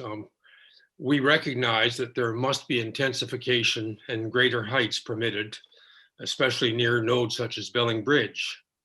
And we participated in the Bank Street Community Design Plan, and these needs were thoroughly examined in that community design plan and the subsequent Bank Street Secondary Plan. And as a result of those considerations, a maximum 50-meter or 16-story height restriction was deemed appropriate for Node 1, that includes the proposal, and AVCA accepted this. Nothing has changed since then in terms of planning for the Belling Bridge area, yet this submission seeks permission to build 26 or 27 stories, and it's not at all clear how we can square those concerns, and we think there needs to be ongoing discussions. Equally, there's a concern between the Bank Street redesign process when we participate in that and see their complete street design, and then suddenly we see the applicant's proposal, which changes significantly the complete street in our judgment, and we haven't been able to have reasonable dialogues about how wide the roadway has to be, how tall the podium should be, how close to the road it should be. So in closing, I'd just like to reiterate that we believe that the decision on this should be deferred until these major issues have been further discussed and resolved, and we feel that they can't be resolved properly through site plan control processes, and therefore they need to be resolved before this application is formally dealt with by your committee. Thank you. Thank you, Mr. Lindberg. Councillor Cloutier. Thank you, Acting Chair Gary. Thank you very much. I know where you are right now. I appreciate that you took the time to speak to us today. I just want to say I appreciate your work on this, on the official plan, on the Bank Street redesign. And yes, there is still an awful lot of work to be done with respect to site plan process. So I just wanted to say thank you very much, Gary. Thank you, Chair. Thank you. And don't sell the site plan process short. It is an ample opportunity to discuss major issues. And yeah, I would encourage you to obviously continue to work on the file with your counselor through that process. So thank you, Mr. Lindberg. I don't see any other questions for you, so appreciate your time today. Our next speaker is Jessica Fullerton. Jessica had to leave due to a work commitment.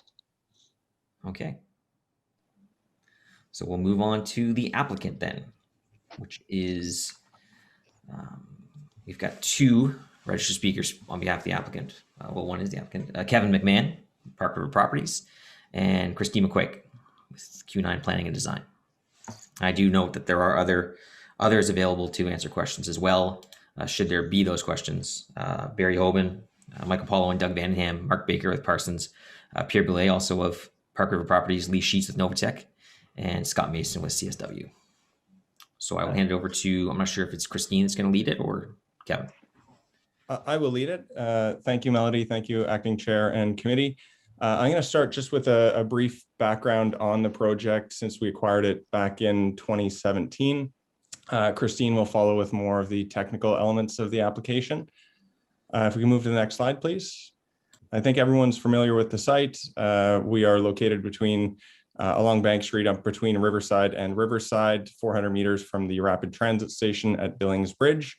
Our initial attraction to the site was proximity to transit, all the walkable amenities in the area, and the long-term vision of what this community can be as it's inevitably redeveloped over time. Next slide, please. The concept that we put together is to create a gateway building that can be a catalyst for change within the community. Originally, we purchased the application. It was a 16-story building, a single tower site on a 12,000 square foot parcel of land. The plan had some significant deficiencies in terms of above grade parking, 2 levels of below grade parking, 2 levels of above grade parking in a parkade, as well as an entrance off Bank Street, an exit and entrance off of Riverside, which was very complicated. Our initial position was to rework the plans, reduce our parking requirement and solve some of the issues. But at the end of the day, we felt that inevitably we were going to build this building and somebody else was going to build a mirror building on the south side of the property, and you'd be left with 2 16-story buildings with a greater density likely than what we are proposing today. So in terms of our next steps, we looked at acquiring the property and putting together a holistic solution, which if we go to the next slide, we can see these are the 2 options. The option on the left is essentially the 2 tower design that we would have been ultimately left with had we built a single tower.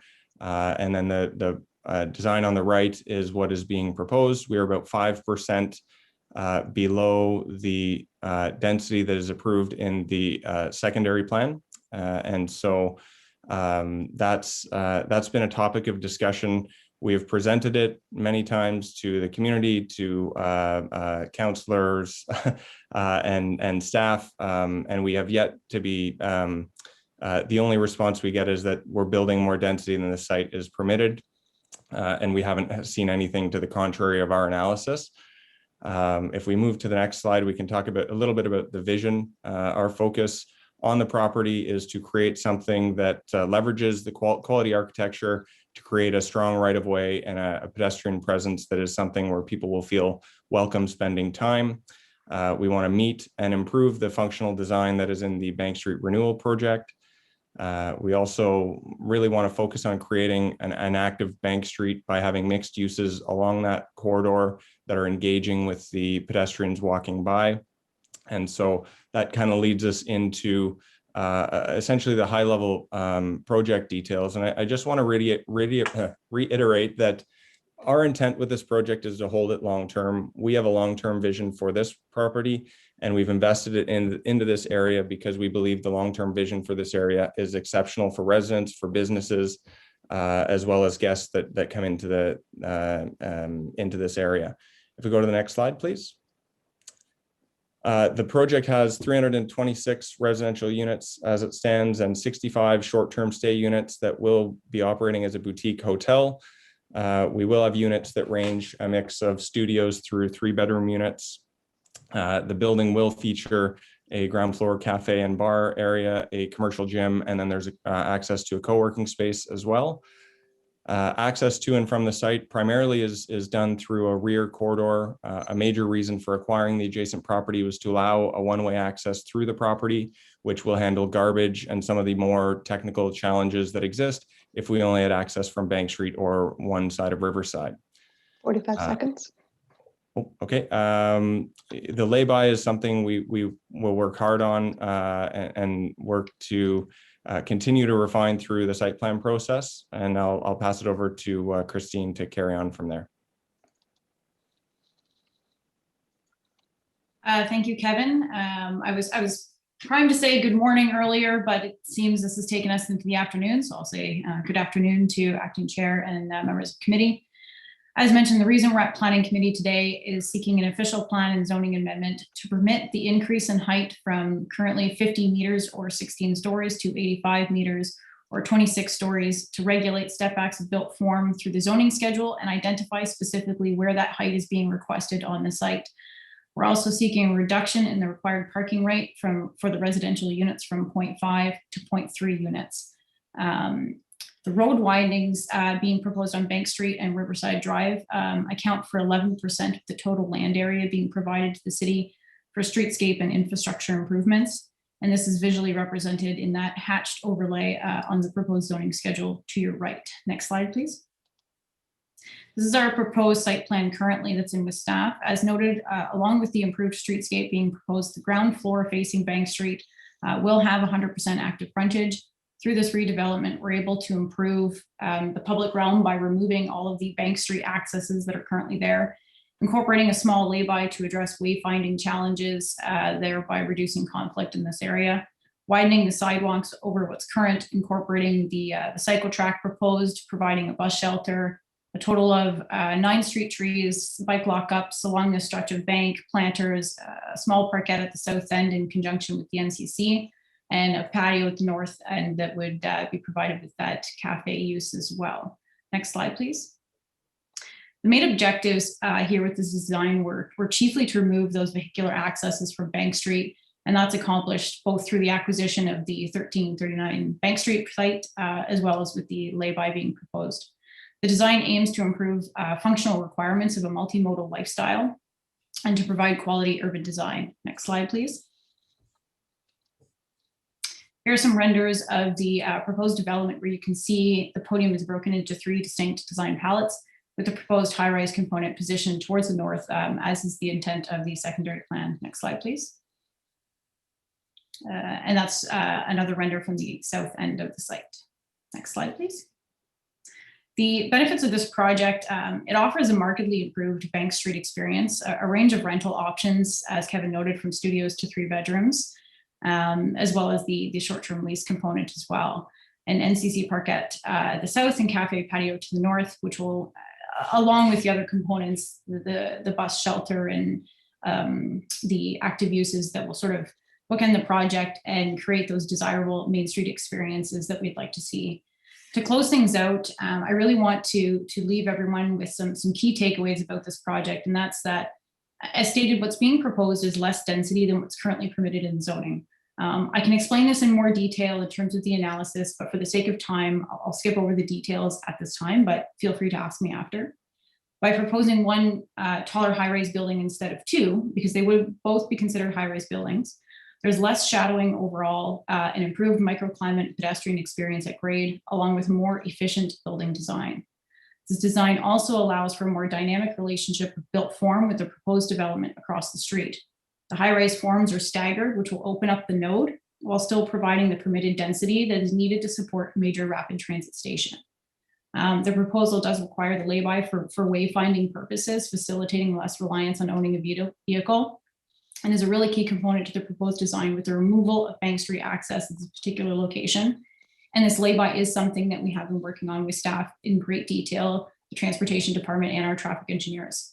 I just want to restate, I understand it's often the case that an amendment to permit a greater number of stories, the density increases, but that's not the case of this particular project. I can go into further detail on that as I stated, but I will continue with final remarks. Thank you. I can also speak to the measures for this project, which facilitate less reliance on car ownership, which is leading our reduction in parking rate from 0.5 to 0.3 meters for the residential units. But as I mentioned, I will finalize at this time. At the end of the day, the proposal brought before you is mainly asking for additional height, but no additional density, and a reduced parking rate to recognize the features being offered and to acknowledge the location and proximity to major rapid transit in arterial Main Street, and that this will transform the existing east side of Bank Street to an animated public realm and provide needed housing in an appropriate location. Thank you for your time. Again, available to answer questions and receive comments. Thank you. Thank you very much, Christine. Straight to Councillor questions. We have Councillor Leeper. Thank you very much, Chair. Christine, Kevin, thank you for the presentation. I do not take issue with the height at this location. The UDRP did have a number of comments that spoke to the design of the building, though, and its mass. I think one aspect of it, it might have been the podium, was referred to as being overwhelming for the site. They suggested even moving the taller portion to the south in order to make it more compatible with what will be a tall development at the neighboring site. Can you take us through any changes that you'd proposed in this final version in response to the UDRP's recommendations? Through you, Mr. Chair. In terms of the changes that have taken place, I will defer to Barry. If you would like comments with regards to rationale for design on what's being proposed, we can also speak to that, but I can turn it over to Hoban's office with regards to changes for the UDRP on terms of the design itself. Thanks. Councillor, I'll make a couple of very quick comments. Doug Vandenham is on this call as well. But first thing, the height of the podium, you notice those amendments to height basically have been adjusted. There's also the design of the podium, which is further articulated. I would say that there's comments by the UDRP that fall into kind of two groups. One is structural, that is massing, et cetera, and the others are things about treescape or coloration, for instance. For instance, they made a comment that we've chosen a dark expression. They think it should be a light expression. I don't think that's before us now, and we are able to reconsider that. But a couple of really strong comments that really come out that we have addressed. One is the podium, the tower itself is strategically located in this position because it's a yin and yang relationship with what happens across the street. So the notion of shifting the tower to the south actually does create a canyon because we have two buildings right side by side. What we've actually done on the west side is create a parquet at the corner. So this tower benefits from that relief. So basically they sort of fit together hand in glove. The other thing is that the tower itself has been reduced in terms of its frontage and its footprint. Frontage being basically how it appears along Bank Street has been shortened, and the footprint basically has been increasingly offset from the north elevation of the podium. So those things were done. There was some work that was done with respect to the internal circulation, how the garbage worked in. So that basically everything happened internally as opposed to externally. There was also a notion about animation and public realm with respect to the southwest corner of the building. And what we did is we redesigned the lobby so it occurred at that corner, and it makes a public space. It didn't turn its back on that corner. Originally, we had dead storage, et cetera, in there. So we actually responded from that perspective as well. I mentioned some comment about the articulation of the podium. That is basically, it's about 6 levels, but in fact, they describe it as being 8. We're actually lower than that because of the way they describe the story. But the actual articulation of the masonry is intended to mimic, to basically go up to 5 levels and then create an offset. And you would know very well that articulation because it actually matches very closely to one of the projects in your ward, which is 1140 Wellington. So those were some of the things that we did. There was some work with garbage and internal things. Some of them were largely driven by site plan. And I would say that there were some pejorative comments about color and texture, which we can continue to manipulate, but they wouldn't be really germane to a rezoning application. Okay. That's all, Chair. Thank you. Thank you very much, Jeffrey. We move to Councillor Menard.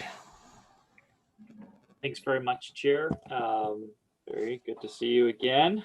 This application is not in my ward. It's in Councillor Kluge's ward, but it's right on the edge and affects, I'd argue, a larger portion of it, but we're both affected. And certainly the development across the street, there's a 31-story tower proposed and a 34-story tower proposed at this time. Mr. Hoban's also the architect on that one.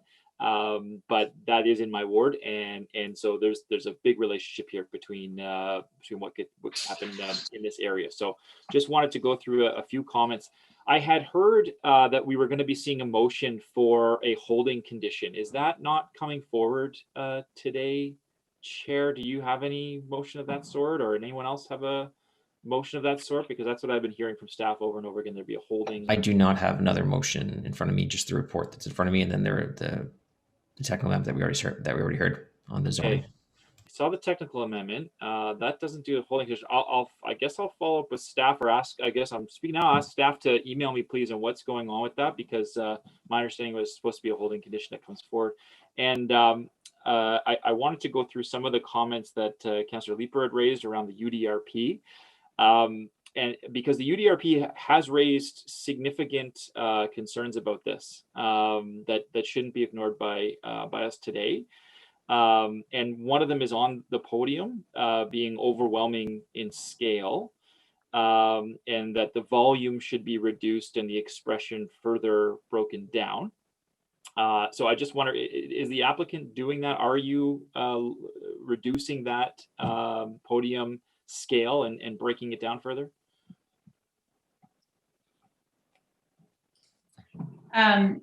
Through Acting Chair, I will respond to that comment. With regards to the podium expression, currently there's no zoning limitations that apply to the podium specifically. We have to look to the design guidelines to determine what podium heights are appropriate and applicable. And to that point, the guideline, I don't have it in front of me, I believe it's 2.15, but it essentially states that the max height of a podium for a high-rise building should be equal to the right-of-way width.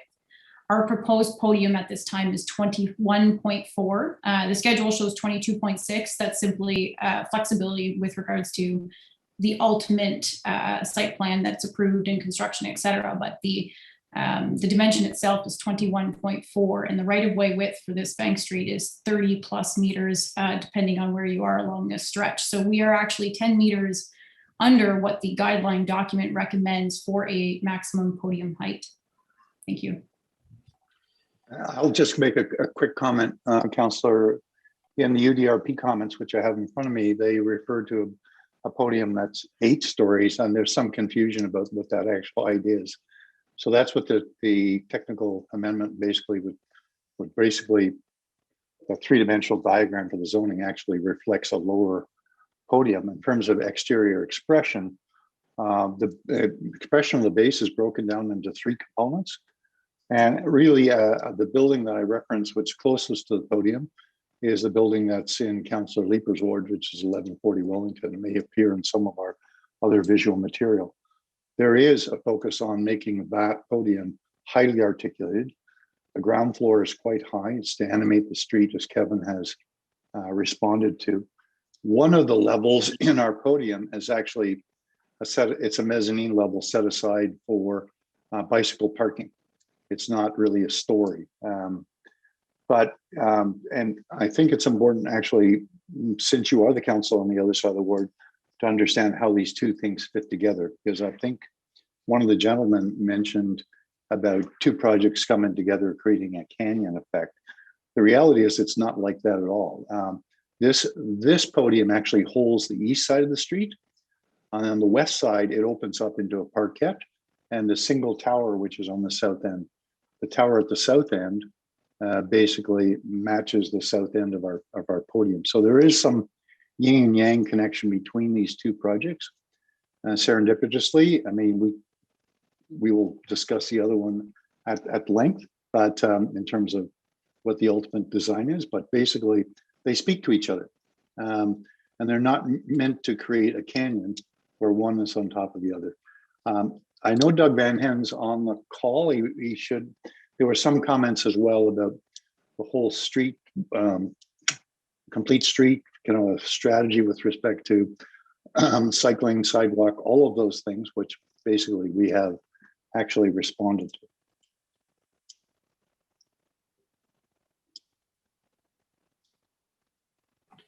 Did you want me to wait for Doug, or should I continue on? I don't know if he's been. I don't know if can he's been comment. allowed in. I am actually allowed in. Yes, I'll comment really briefly on just on the streetscape side of things. We have had the privilege of being able to work with CSW on the streetscape side, and they have some internal advantage to knowing what's going on Bank Street. And so that has been a fairly collaborative approach in terms of trying to find positions to add in additional trees in response to those UDRP comments in coordination with the existing below grade and proposed below grade services. Through that process, we've also come to a better solution for the bus stop and the cycle track, sliding the cycle track behind the bus stop away from being between the bus stop and the curb line, as was in the original UDRP package.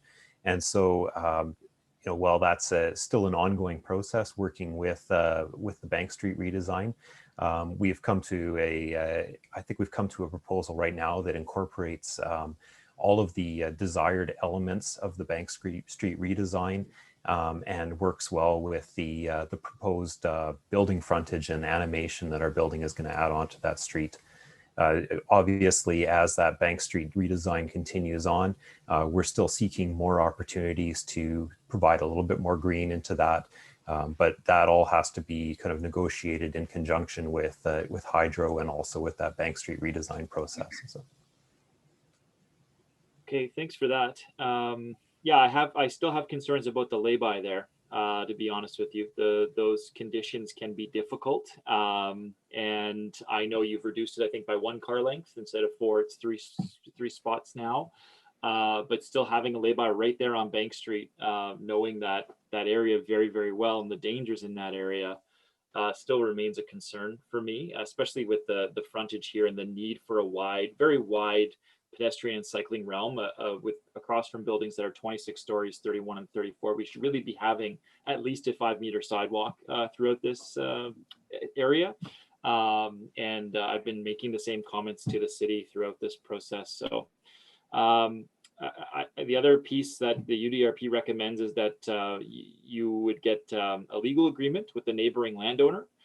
So I'm just wondering, has that been done in terms of securing a limiting distance, air rights, or other type of agreement with the landowner in terms of the appropriateness of the tower form to ensure the quality of life of the residents that are going to be living in the development? Is that something that's has occurred? I assume you're referring to the PEB building property? The application in front of us now with a legal agreement with the one right across the street. Across the street. 34. Yeah. Mr. Chair, is that question directed at staff or to myself as the applicant? I believe it's directed to the applicant. Okay. So with regards to a limiting distance agreement, that is chiefly an Ontario Building Code requirement in certain situations and can be addressed at that point as or if needed. And with regards to the proximity to the PEB building specifically, the site is large enough to offer the density that is planned for it and remove those accesses from Bank Street as well, but it does have a narrow depth and the placement of built form has limitations in where that can occur. We will note that this proposal does offer a greater setback from that rear line from the previous proposal that went through site plan control with the city back in 2018.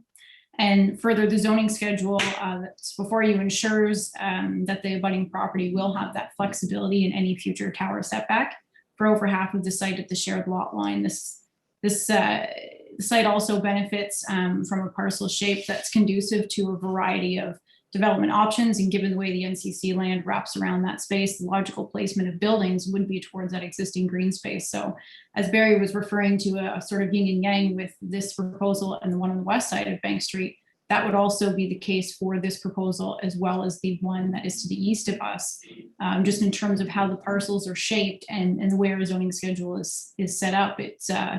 It's done in such a way that it would not inhibit the development of that site and create conflicts between these two. Thank you. Okay, thank you for that. Yeah, and that's my concern is we don't want to create sort of a tunnel effect through here. These are huge developments with adding a lot of folks in this area. We need density. We need to do this right, of course. But the comments of the UDRP are very relevant here, where they're talking about too much pressure on the surrounding public lands, given the density, and that they say the density should be reduced, and more should be given back in terms of public realm treatment. And you know, in all of our public discussions on this, those are comments that came out over and over again as well in public feedback. So it is a you know, it is a concern for me going forward, which is why the holding provision was so important, Chair. And I had heard from the councillor and from city staff that was coming. So I'd like to put forward that holding provision if it hasn't already been done at some point, or is not in the process of being done, because there's a lot here to negotiate still on the Ottawa South Bank Street renewal, as well as a potential change in street configuration. Riverside is being looked at right now. This is an island with Riverside east and west, and there's a potential that those could be combined in the future. Yeah, so I understand that there is, I mean, there's one holding provision on the site as it pertains to servicing, but I can allow Ms. Sneddon to make reference to the other holding provision that was or something added to that holding provision, which I believe was resolved, but I'm not sure. Okay, okay. Thank you, Acting Chair. We had some further discussions this week, and we didn't feel that the additional holding was necessary. We'll be providing some conditions to the site plan process in order to condition the applicant with respect to obtaining a letter from the abutting landowner to be able to get permission to move forward. And we've also discussed that there was a conversation around the podium height, and we resolved that within the motion that you had before you today with respect to changes to the 6 stories within that zoning schedule. So we didn't feel that there was anything further necessary that we couldn't condition through the site plan process with respect to the holding. No one's going to be obtaining a building permit until such time as the site plan control process has been completed. And we didn't see the need or the necessity to double shrink wrap the site plan process. Thank you, Acting Chair. Okay, thanks, Chair. It's disappointing because I just was told, I think yesterday or the day before, that was coming, and that was what gave me comfort at this point. And because there's a lot at work here. It's not just, it's the Riverside potential change. It is the Bank Street South renewal and the design that's been completed there. It is the towers across the street, and of course our new official plan. And so there's a lot of pieces moving here. And then the UDRP comments, the UDRP comments are very negative. They do not think that this should go forward at this time. They think that we should be holding off on this, which is why the holding provision for me gave me more comfort in saying, yes, we want some of this type of development, but let's make sure we're getting it right and come back to these pieces that they are commenting on. And we haven't seen a major change from the applicant on a number of areas the UDRP has commented on. So I know I'm commenting on this rather than asking questions, and we're not at that point. So I guess I'll leave it there for now, Chair, but I think we really should be considering a holding position. And I think, you know, staff should reconsider that, given that we just talked about this a couple of days ago, that would be coming. Okay, thank you. I know one of the representatives of the applicant has their hand up. I can't go to you. That's not how the process works. If there was a direct question, I could have done that, but I can't acknowledge that, unfortunately. Any other questions for the applicant? Seeing none, thank you for that. Do we have questions for staff on, I believe it's Kelby Unseth is the planner on this, and I see Lily Jou's here as well. Questions for staff on this application? Councillor Lieber. Thanks. I do just want to best understand how this building is going to relate to a future complete street treatment on this portion of Bank Street. If it's passed in its current form, and if a site plan goes through that looks something like the site plan that was included with the application files, I'm curious to hear from staff whether we are constraining ourselves with respect to an ideal state for Bank Street moving forward.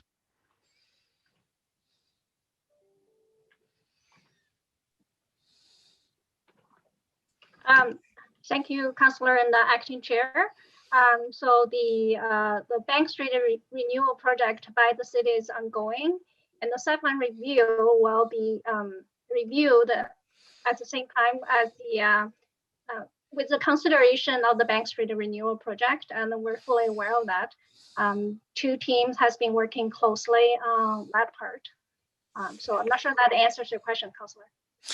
Yeah, the zoning would approve certain setbacks from the right of way, and I don't want to vote in favor of a proposal that leaves inadequate setbacks to the right of way or to the property line, if that is going to constrain the flexibility that staff have in future to design an optimal cycle track. Thank you, Councillor, for the clarification. No, staff do not believe it will restrict the Bank Street renewal, including the addition of the cycle track. How much road are we, or how much are we taking on this one? Approximately from 4 to 4.5 meters along Bank Street. Okay. Okay, I see Sean probably wants to get in there, so I'll listen to his comments. Thank you very much, Chair. Thank you. But did you? Oh, there you are, Councilor Menard. Thanks, Chair. You took the hand down. I'm like, well, maybe you just didn't want to talk anymore. Yeah, I don't really want to talk anymore, to be honest with you. But the concern I'm having is the, again, zoning provisions that we're going to approve potentially today without the holding. So just walk me through and help me understand. If for some reason we have a change in the street on Bank Street where the design changes and we want to take more space for a sidewalk from the property, would we be allowed to do that after approving this today? Thank you, Councillor and Acting Chair. The right-of-way dedication is collected through the site plan process. So it's until the site plan time and we take the land from the right-of-way for the right-of-way purpose. So yes, we could potentially. We could potentially, okay. And what about if there is a change in Riverside Drive in the future? Could that also be changed, given that the building may need to shift northbound to accommodate the southbound, the southern portion of a Riverside Drive combination? So similarly, Councillor, hypothetically, yes, provided the site plan is not approved, and I imagine would be subject to the negotiation between the city and the transportation services with the landowners to obtain the land if it is required more than what is required today. Okay, and what about inclusionary zoning? Is that, I know we have that coming in the official plan. This is 400 meters to a transit station, hundreds of units. So is it possible to say they'll be subject to inclusionary zoning? I know they're going to go through CMHC and do the whole low interest loan thing, but which doesn't result in deeply affordable housing. But is it possible to say that this would be subject to inclusionary zoning in the future? Mr. Acting Chair, I would like maybe Mr. Mark to respond just with respect to timing of policies and in terms of when an application is approved versus future potential policies with respect to inclusionary zoning. Mr. Mark? Mr. Acting Chair, yes, as I noted earlier in response to the first matter today, this application has already been filed. It's before committee today. And so policies in the future will not apply to it. It's a shame because, you know, there's a lot of units here. We're 400 meters within Billings Bridge, major transit hub in the city of Ottawa. And, you know, we're striving for more affordable housing, certainly needed in that area as well. I wonder how staff, because I asked how the applicant is responding to the different provisions here within the UDRP and what their comments were. The panel was very clear that this should not be approved right now. They were extremely clear that the proposal gives too little back in public realm, that the podium of the project's overwhelming in scale, and that the appropriateness of the site of a tower form without securing those other legal agreements would not be appropriate, and that the proposal couldn't be supported as currently proposed, given the height of the tower and the lack of separation distance being the primary concern. So I wonder what staff's response is to the UDRP's comments. Mr. Acting Chair, maybe if I can, the Urban Design Review Panel are comments that we certainly take into consideration. I would, you know, the applicant, I think, is described in some ways in which that they have responded to the feedback from the Urban Design Review Panel. We will certainly continue to work and negotiate with the applicant as we move forward through to the site plan process, where we will continue those discussions. You're right, Councillor, they are important considerations, and we do believe that we can continue that dialogue, given that this is an initial process and we still have site plan to get through. But I'll ask Ms. Yu or Kelby if they wanted to provide further comments around that. Thank you, Leanne. So we understand the UDRP provided comments, extensive comments on the design of the building, not necessarily saying we shouldn't approve the proposal, but with many comments. Some of the comments could be addressed through the site plan process. I just want to add one thing about the podium height, and that was mentioned earlier and also noted in the UDRP comments. So UDRP comments on the podium height was one of the considerations when we are reviewing this application, because it is implemented in the zoning and the zoning schedule. There are other guidelines, as the applicant has argued, with regards to what is the appropriate height for the podium, and lots of the considerations were including the context of the site, surrounding buildings, and adjacent and new and existing buildings, and as well as the right way of the major arterial road that is adjacent to it.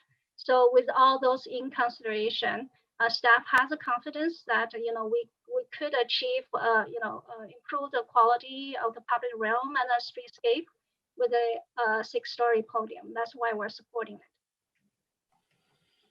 Yeah, and I guess I think UDRP was likely referring to the total massing of that, and the height in meters, not necessarily strictly on the stories, but the actual metered height. So we're not reducing that; we're just correcting the stories, right? The meters aren't changing. So, am I correct on that? The same height exists. Okay. So I guess the last question, Chair, is just I just want to be sure in the future, if I come back and say, okay, we've got something on Riverside that's going to work for a combination of those two roads south of this, we're not going to be in a negative position by not having a holding provision. We're not going to be in a negative position by not having a holding provision for the Billings Bridge changes that are needed. I know this is separate. City project has to do that, but right now there's nothing planned for there. We've had deaths in that area.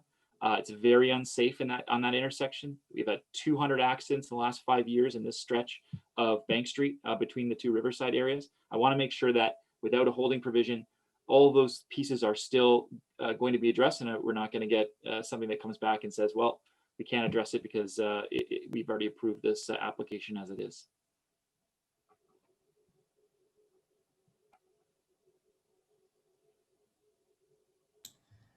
Was that a question? Yes. Yeah. 2? I guess to Lily or Leanne. I mean, I want to make sure all those things are I don't want to have to come back and say, okay, we can't do those things now because we've approved this. But if we had a holding condition, we could have. And so that's the piece I'm really seized with right now. Mr. Acting Chair, all comments are on record here today, and we will definitely take direction in terms of ensuring that these concerns are addressed through our site plan review process, and there will be conditions, I'm sure a lot of conditions through that process to ensure that what we're building here or what the applicant is building here will be will be a great addition to the community. So certainly, Councillor, we've definitely understood the feedback, and we will undertake through the site plan review process. Thanks. Just out of curiosity, who owns 2193 Riverside Drive? That's the small sliver of land that runs along. Because Councilor Mayor's talking about the width of Riverside Drive on the south side of the building, but it looks like there's a bit of a swath of land that's NCC, likely I think, publicly owned. Mr. Acting Chair. I think it's NCC. Okay, so if there was improvements that Councilor Menard's referring to, there is the opportunity to work with the city, between the city and the NCC, on widening that allowance if you wanted to actually add some more active space in there, correct? Would that be accurate then? I think we need more than that, Chair, with all respect, but yes, that is one portion of it, certainly. Okay. Yeah, I mean, it's 25-meter allowance. I mean, if you take in the NCC space, it's 25 meters. But the combination of two roads into one with a large need for access. So it is, the designs we've seen are beyond that slightly. So. Okay. All right, thank you. Any further questions for staff on this matter? Seeing none. Just bring the recommendation up here. So just can I wrap? Oh yeah, sorry, of course. Yeah, of course. Go ahead, wrap up. Okay. I'd have one more question too. If that's well, I'll let you ask your question first. Okay, thanks. Thanks, Chair. There is. You already said you had one more question, so I didn't think there'd be. I had one more question after saying I have one more question. I know. I keep coming up, but there is a secondary plan in this area, and I'd be remiss if I didn't say that we often have secondary plans, and this one is not that old either. We just had one where we don't have a secondary plan approved yet, and we made a decision on Chamberlain, and this one has a secondary plan, and it calls for significant density and height in this area. Same with across the street. This is going beyond that, of course. And I would be remiss if I didn't say that the community takes the time to plan these pieces out, talks about density. They've talked about this type of height further south on Bank Street. Not to not have it, but again, it's the placement of it. And UDRP's comments go directly to that point. They are backing the community up in essentially the exact same way. And so this is, again, another instance where we have a secondary plan properly planned out that increases density and height, and the community supports it, and we're going against that.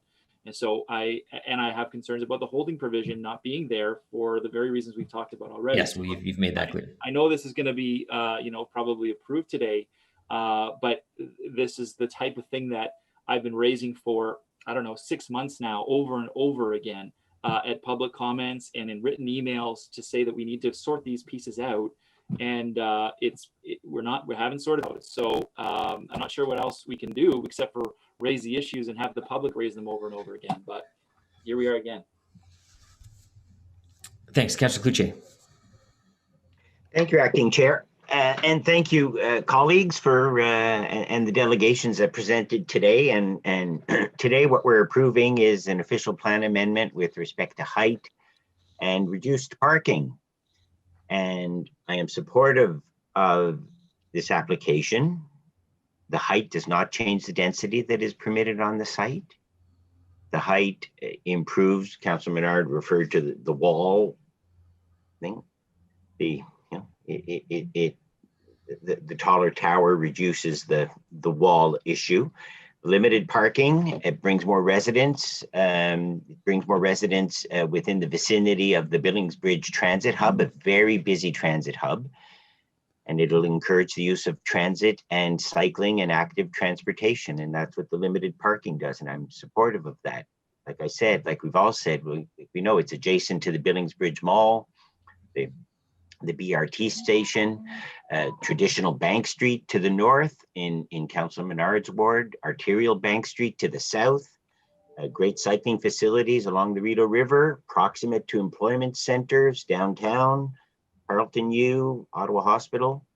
And my primary concern is regarding traffic and how it relates to the pedestrian and the cycling facilities. And I think what the proponents said in their presentation, I absolutely supported the changes to remove access and egress on Bank Street. I think it makes it safer. We are about to enter detailed design to renew Bank Street. The renewal will be in the long term, over the next 5-7 years, perhaps longer, and we want to improve the pedestrian and the cycling safety in the public realm, and the experience on Bank Street for businesses, for pedestrians, for residents. Absolutely, the safety at the corner of Bank and Riverside is a primary concern. Also on the Billings Bridge, and I've worked with Councillor Menard with staff to improve what can be done with respect to the Billings Bridge itself, that bridge that connects north and south Bank Street as it crosses the Rideau River. This site and the future development in Councillor Menard's ward at 1346 Bank will take advantage again of the close proximity of transit and the transportation network. The density here will reduce cut-through traffic that comes from the south, and I would encourage staff to consider any and all opportunities to create a safer connection, a safer situation on Riverside, on Billings Bridge for all road users, given the increase in population and the usage of it. And I do want to commend staff and express my appreciation of staff for their work across a whole bunch of departments: planning, transportation, public works, CDPs and secondary plans, working with my office in the last 3 years of work with respect to this application. And I recognize that there are unresolved issues on this file, and that will be made more complex with respect to the application at 1346 Bank Street in Capital Ward. There's a lot happening in the area. And so, and of course, the Bank Street redesign, still a lot of conversations to have. It's a busy corner and a lot of challenges. We need to get it right. And so with that, thank you. I've spoken enough, Chair. Thank you all for your work today. And I appreciate the submissions by our community associations and our residents. Thank you, Chair. Thank you very much. I'll just say this: I missed the Harveys. I had many a grilled hot dog at that Harveys in my media reading days. So the item before us, that Planning Committee recommend Council approve an amendment to the official plan, Volume 2A, Bank Street Secondary Plan for 1335 and 1339 Bank Street with site-specific policies, increased building height as detailed in Document 2, and B, an amendment to the zoning bylaw 2008-250 for 1335 and 1339 Bank Street to permit a mixed-use high-rise development as detailed in Document 3, and 2, that Planning Committee approve the consultation details section of this report. So we'll do yeas and nays. Chair, on the technical amendment first. On the technical amendment, is that approved? Carried. Carried on technical. So, as amended, yeas and nays. Councillor Dudas? Yes. Councillor Suds? Yes. Councillor Tierney? Yes. Councillor Leeper? Yes. Councillor Brockington? Councillor Cloutier? Yes. Councillor Kitts? Yes. Councillor Hughley? Yes. Vice Chair Gower? Yep. Acting Chair Moffat? Yes. Thank you. With that, 9 I'll hand it yeas. back to Councillor Gower, who will then toss us into a break. Thank you, Councillor Moffat. Okay, so we have three major items left: 403 Richmond Road, 19 Centrepoint Drive, and then the Dome on Carrière. So we will take a 15-minute pause and come back for about 1:30 p.m. Please take the opportunity to stretch your legs, get something to eat, and come back refreshed and ready to go for a few more hours. Thank you. Thank you all.